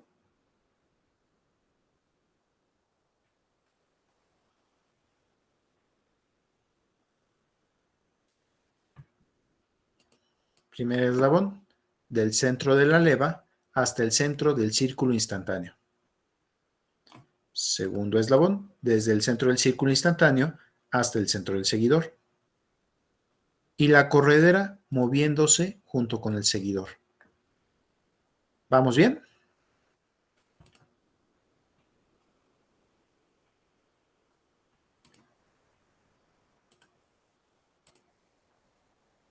¿Puedo continuar? sí, profe. Muy bien.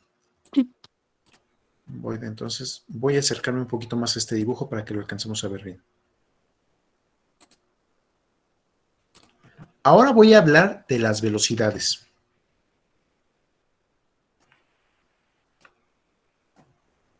Para ver si podemos simplificar aún más este modelo.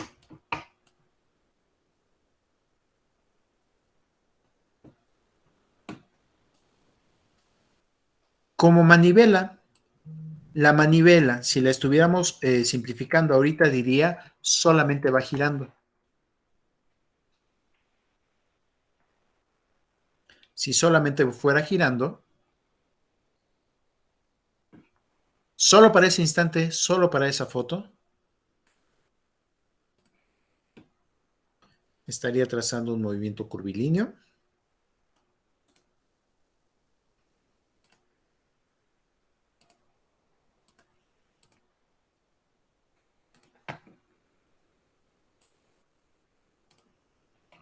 Solo para ese instante, solo para esa foto, recordemos.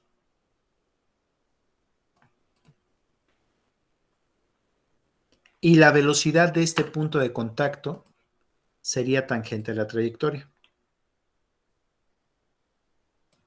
Así funcionaban las manivelas, ¿verdad?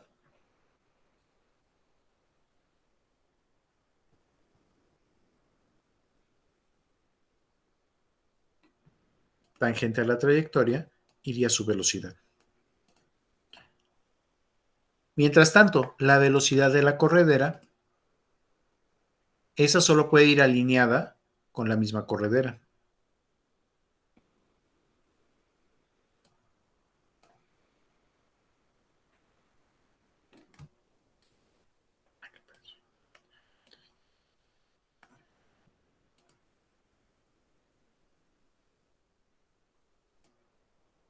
¿Sí se entienden estas dos velocidades?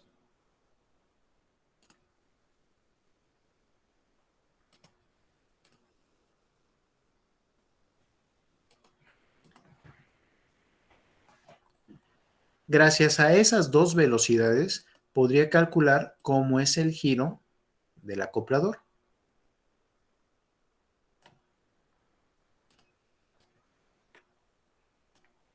Una de las características entre estas dos velocidades es que, dependiendo de la geometría, podría calcular una en función de otra. De la velocidad que lleva la manivela, el punto extremo, solo transmite la velocidad que está alineada con la misma manivela, con el mismo seguidor.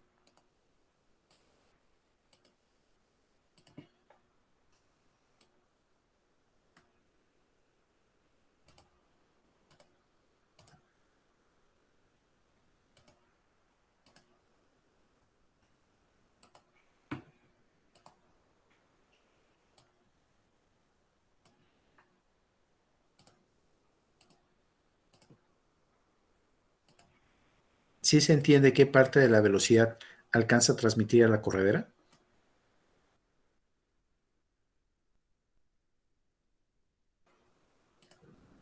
¿Solamente una componente de su velocidad?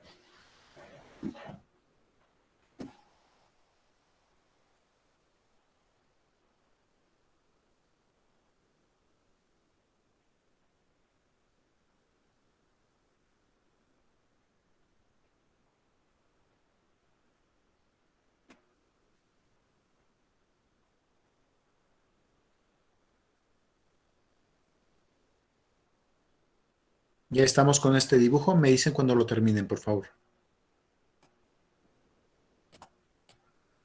De toda la velocidad que lleva la manivela equivalente, solo transmite una parte, la que está alineada con la misma corredera.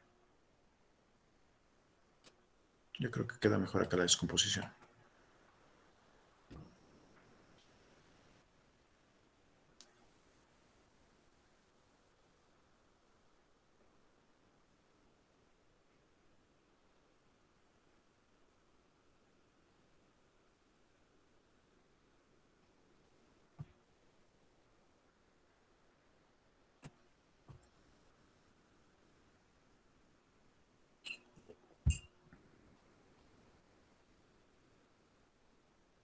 ¿Listos? ¿Puedo continuar?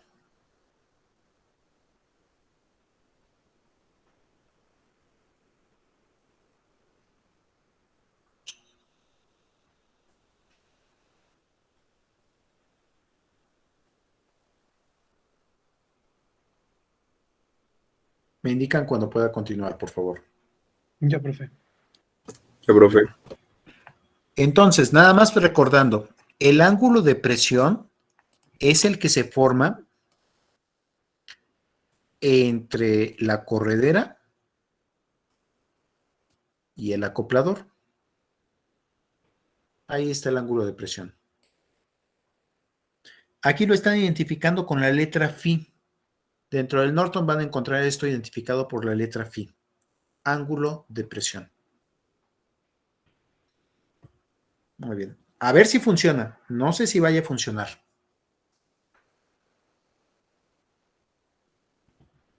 ¿Cómo es la velocidad del punto extremo de la manivela respecto al radio de la manivela? El que ahorita voy a colocar en color verde.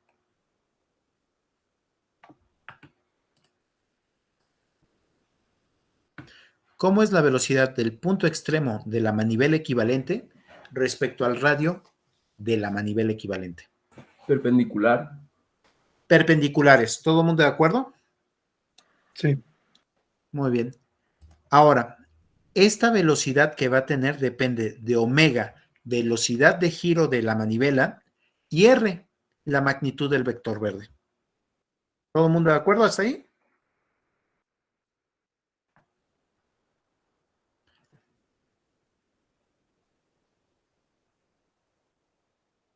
Ahora, la parte que está transmitiendo de esa velocidad parece que también depende del ángulo de presión.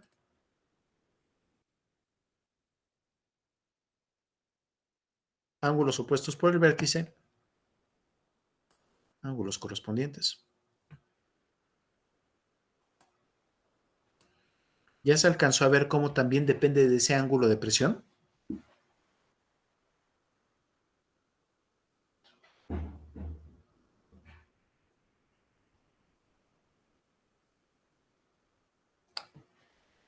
Ahora va el pase de magia. Si es necesario, lo parto en dos imágenes. No sé si vaya a ser necesario. Espero que se alcance a ver en esta sola imagen.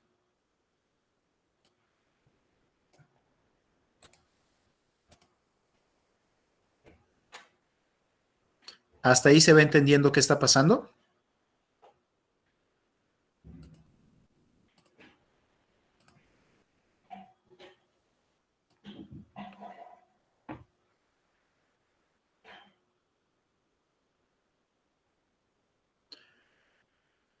Respetando el ángulo de presión.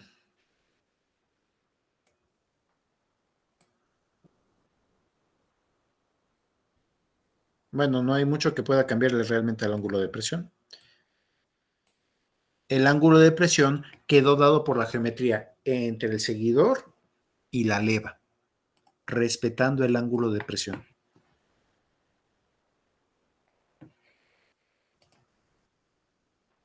Ahora supongo el siguiente mecanismo. ¿Es un mecanismo equivalente al anterior? Claro, tiene un radio distinto.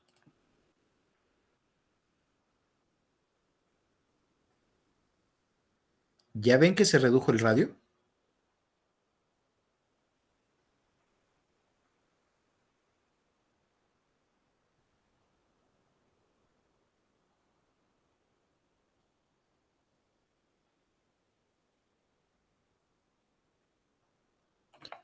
Tiene un radio distinto. De no haber tenido excentricidad, hubiera sido exactamente al coseno del ángulo de presión. R coseno de ángulo de presión, pero, cuidado, tiene una diferencia por la excentricidad. Y suponiendo un acoplador equivalente,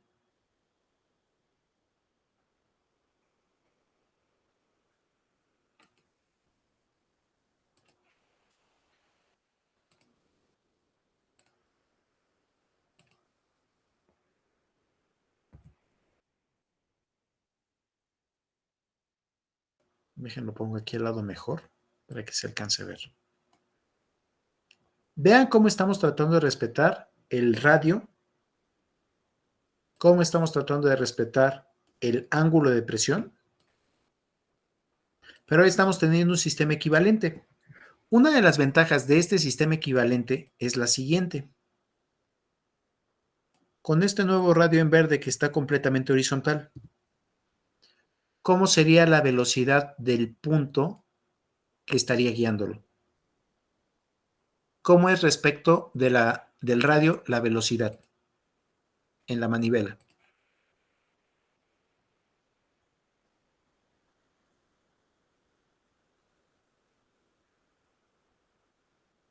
la velocidad del punto extremo de la manivela, ¿cómo es respecto al radio? Igual perpendicular. Muy bien, deja dibujo perpendicular horizontal, que es vertical.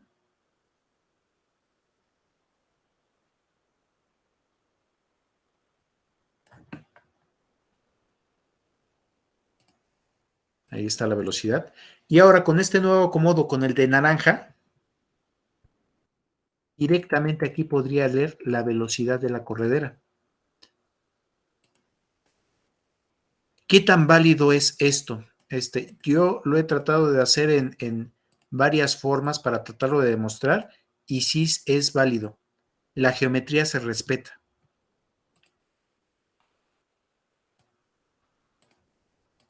Parecería que no sería el mismo sistema, pero la geometría se respeta.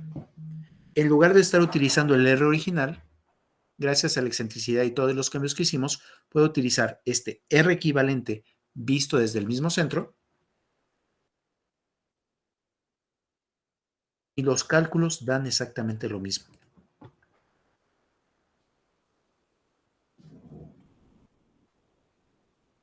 Entonces, en lugar de utilizar el original, utilizamos este concorrimiento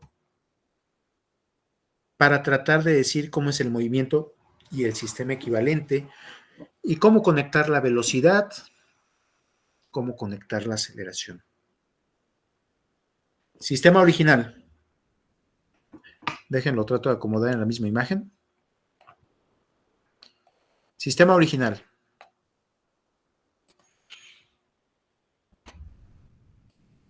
Primera aproximación.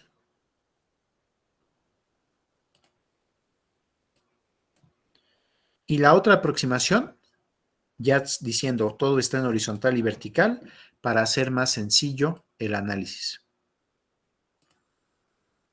¿Queda mejor? ¿Se va entendiendo?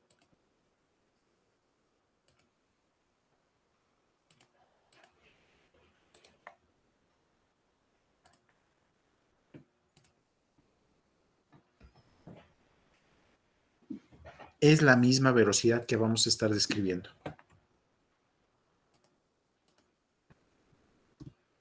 Sistema original y sistema equivalente.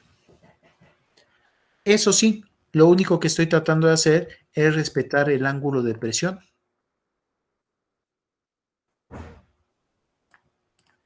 Es lo único que está siendo constante dentro de este sistema, respetar el ángulo de presión.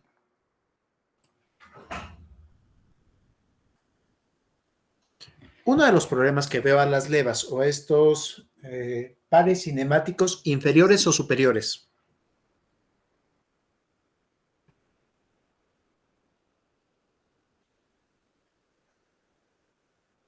¿Serían superiores? Con este tipo de pares cinemáticos, un problema que les veo es en las levas el ángulo de presión va variando.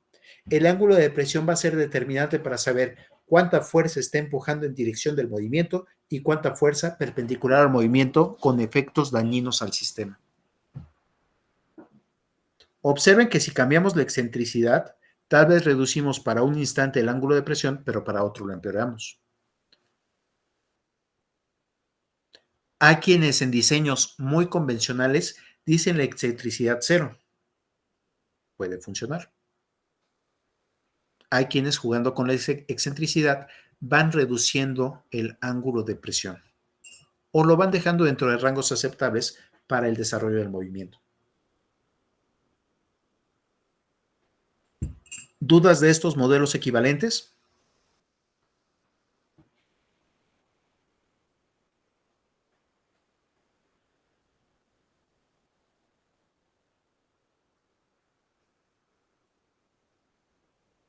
Todo bien, profe. A ver si funciona.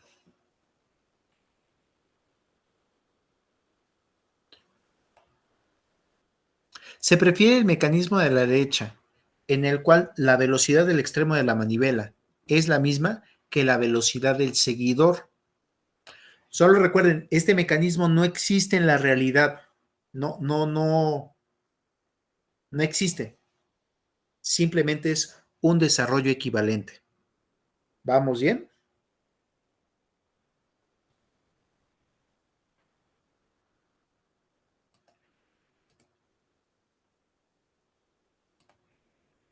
Continúa entonces.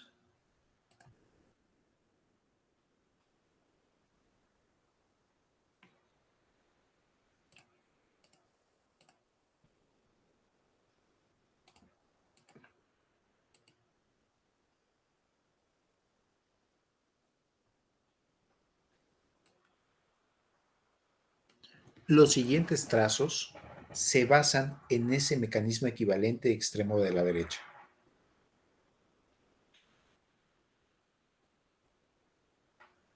¿Ven el triángulo naranja y el triángulo morado?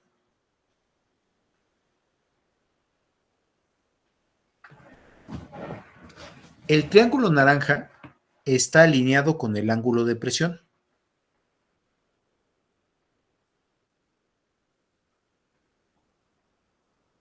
Mientras que el triángulo morado está tomando en cuenta no el ángulo de presión, sino la excentricidad, epsilon, excentricidad,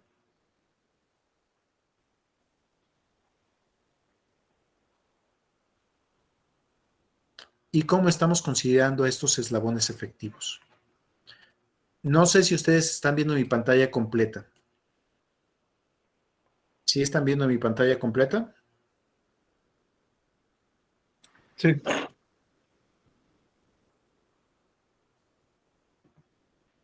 Lo que nosotros vamos a estar tratando de describir es cómo construir ahora la forma a partir de estos parámetros.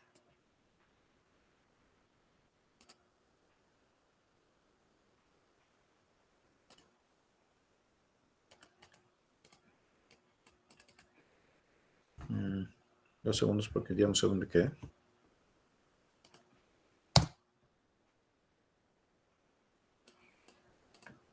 Ahora, a lo mejor estos apuntes ya los tienen disponibles dentro de la plataforma. Corresponden a apuntes de otros semestres. Ahí viene lo mismo que hemos estado escribiendo con los dibujos desarrollados.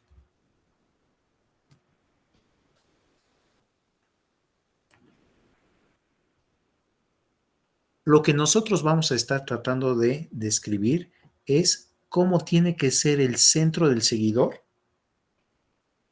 cómo tendría que ser la función. Aquí la función va a quedar en la variable S.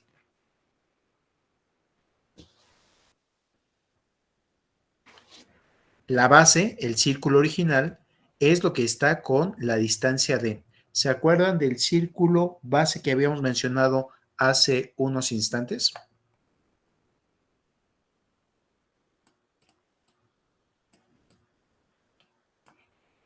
Ahora, debido a la excentricidad que tienen, vean que el triángulo morado tiene que hacer con la excentricidad un pequeño ángulo para empezar a medir cuánto es ese círculo base.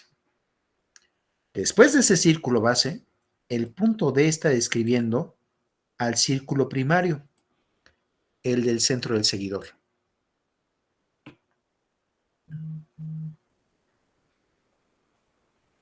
Y con eso vamos obteniendo los parámetros D, una distancia fija, dependiendo de la excentricidad, del círculo base y del radio del seguidor.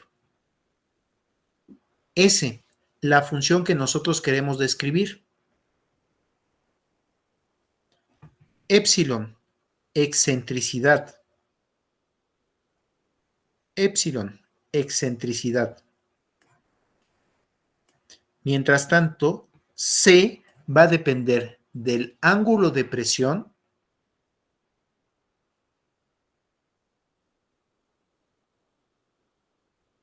y de la distancia S más D. Veo que es todo esto el cateto opuesto. Seguramente utilizaré seno del ángulo phi de presión. ¿Se ve que son dos triángulos combinados? Triángulo morado. El triángulo morado está fijo. Depende del radio de base, radio del seguidor y excentricidad. El triángulo morado depende del radio de base, radio del seguidor y excentricidad. Si no tuviera excentricidad, eso sería una línea recta. Mientras tanto, el triángulo en naranja, S depende de la función S, el radio de base y el radio del seguidor.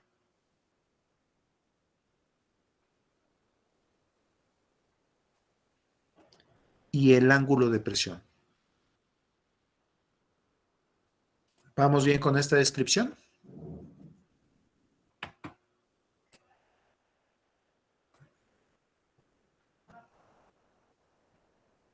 Ángulo de presión va a ser el que me va a estar empujando a favor de la biela, del seguidor, y cuidado con la parte que está tratando de doblar.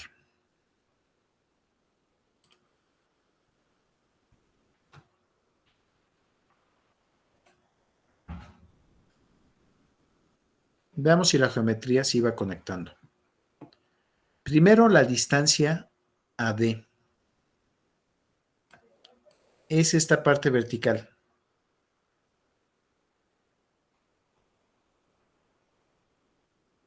Y diría es radio de base más radio del seguidor, ¿cómo le llaman este? Roller, del rodillo, creo que le llaman en español. Radio de base más radio del seguidor, lo que es la hipotenusa, al cuadrado, menos el cateto opuesto, que sería la excentricidad. ¿Ya se vio de dónde sacamos a esta distancia D?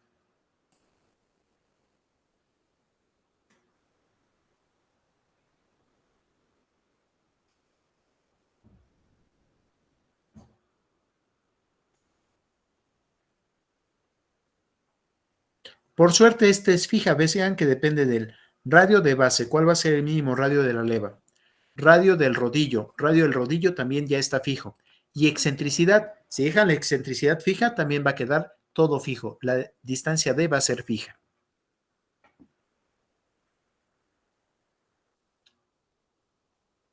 Ahora voy con el segmento AC. El segmento AC, hasta donde alcanzo a ver, es la función más esta D.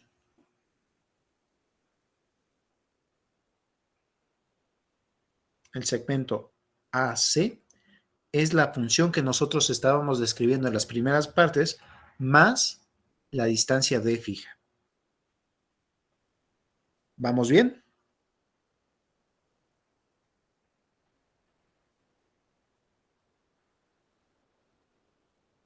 Sí, profe. Muy bien. Ahora voy con la siguiente.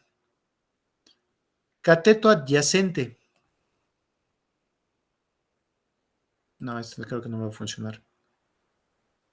Cateto adyacente, S más D, entre hipotenusa AB. Cateto adyacente entre hipotenusa, ¿qué función nos da? Es el coseno. Aquí está la siguiente función. S más D, que está funcionando como cateto adyacente a phi, entre hipotenusa, la magnitud de AB, nos da el coseno de phi. Seguramente voy a estar despejando de otra forma más adelante, pero eso ya lo vamos en el siguiente paso.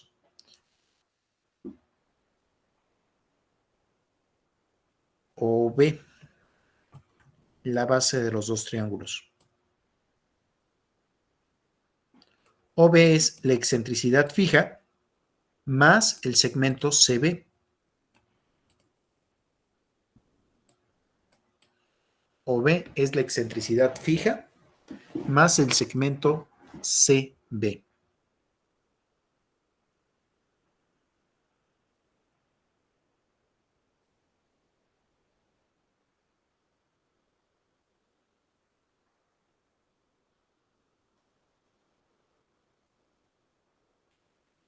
Ahora vamos con la parte complicada. Eso fue solamente para describir la geometría.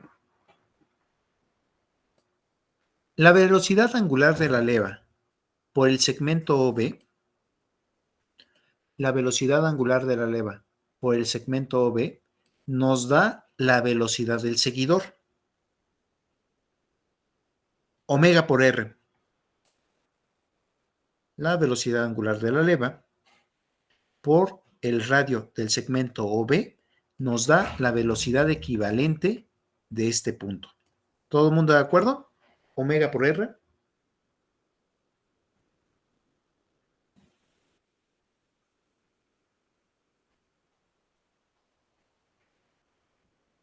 Simultáneamente, esta velocidad que tiene aquí es la misma velocidad del seguidor.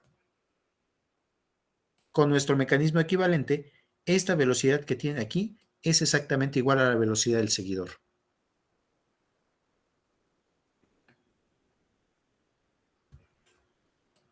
Velocidad angular de la leva por el segmento OB va a ser igual a velocidad del seguidor, directamente ese punto. Ahí ya estamos involucrando al tiempo. En nuestras gráficas no habíamos involucrado al tiempo, ¿se acuerdan? Ahora sí, por fin estamos involucrando al tiempo con la velocidad angular de la leva.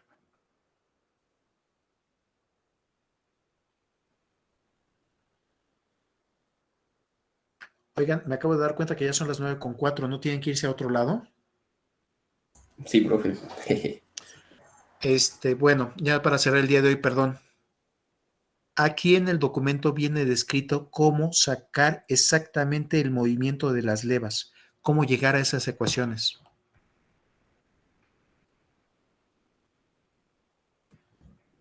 En cuanto tenga esas ecuaciones, ya con esa información y la geometría de la leva, puede encontrar ángulos de presión y demás cosas. Por favor, revisen estos documentos disponibles dentro de la plataforma y platicamos el jueves, ya para hacer el cierre del curso.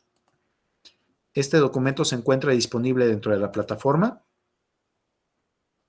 Es el documento Levas 4, si no mal recuerdo, y ahí ya viene descrito cómo encontrar la geometría. Perdón, hasta ahorita me di cuenta de la hora. Ya me estaba encarrerando otra vez.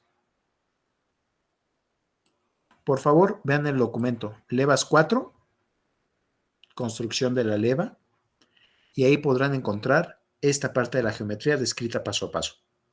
Si quieren la clase con más calma, aparece el video también, el enlace de Levas 4. Nada más es la clase de otro semestre. Adelante, señor Duns. Sí, nada más tenía una duda rápida en el programa de Levas 2.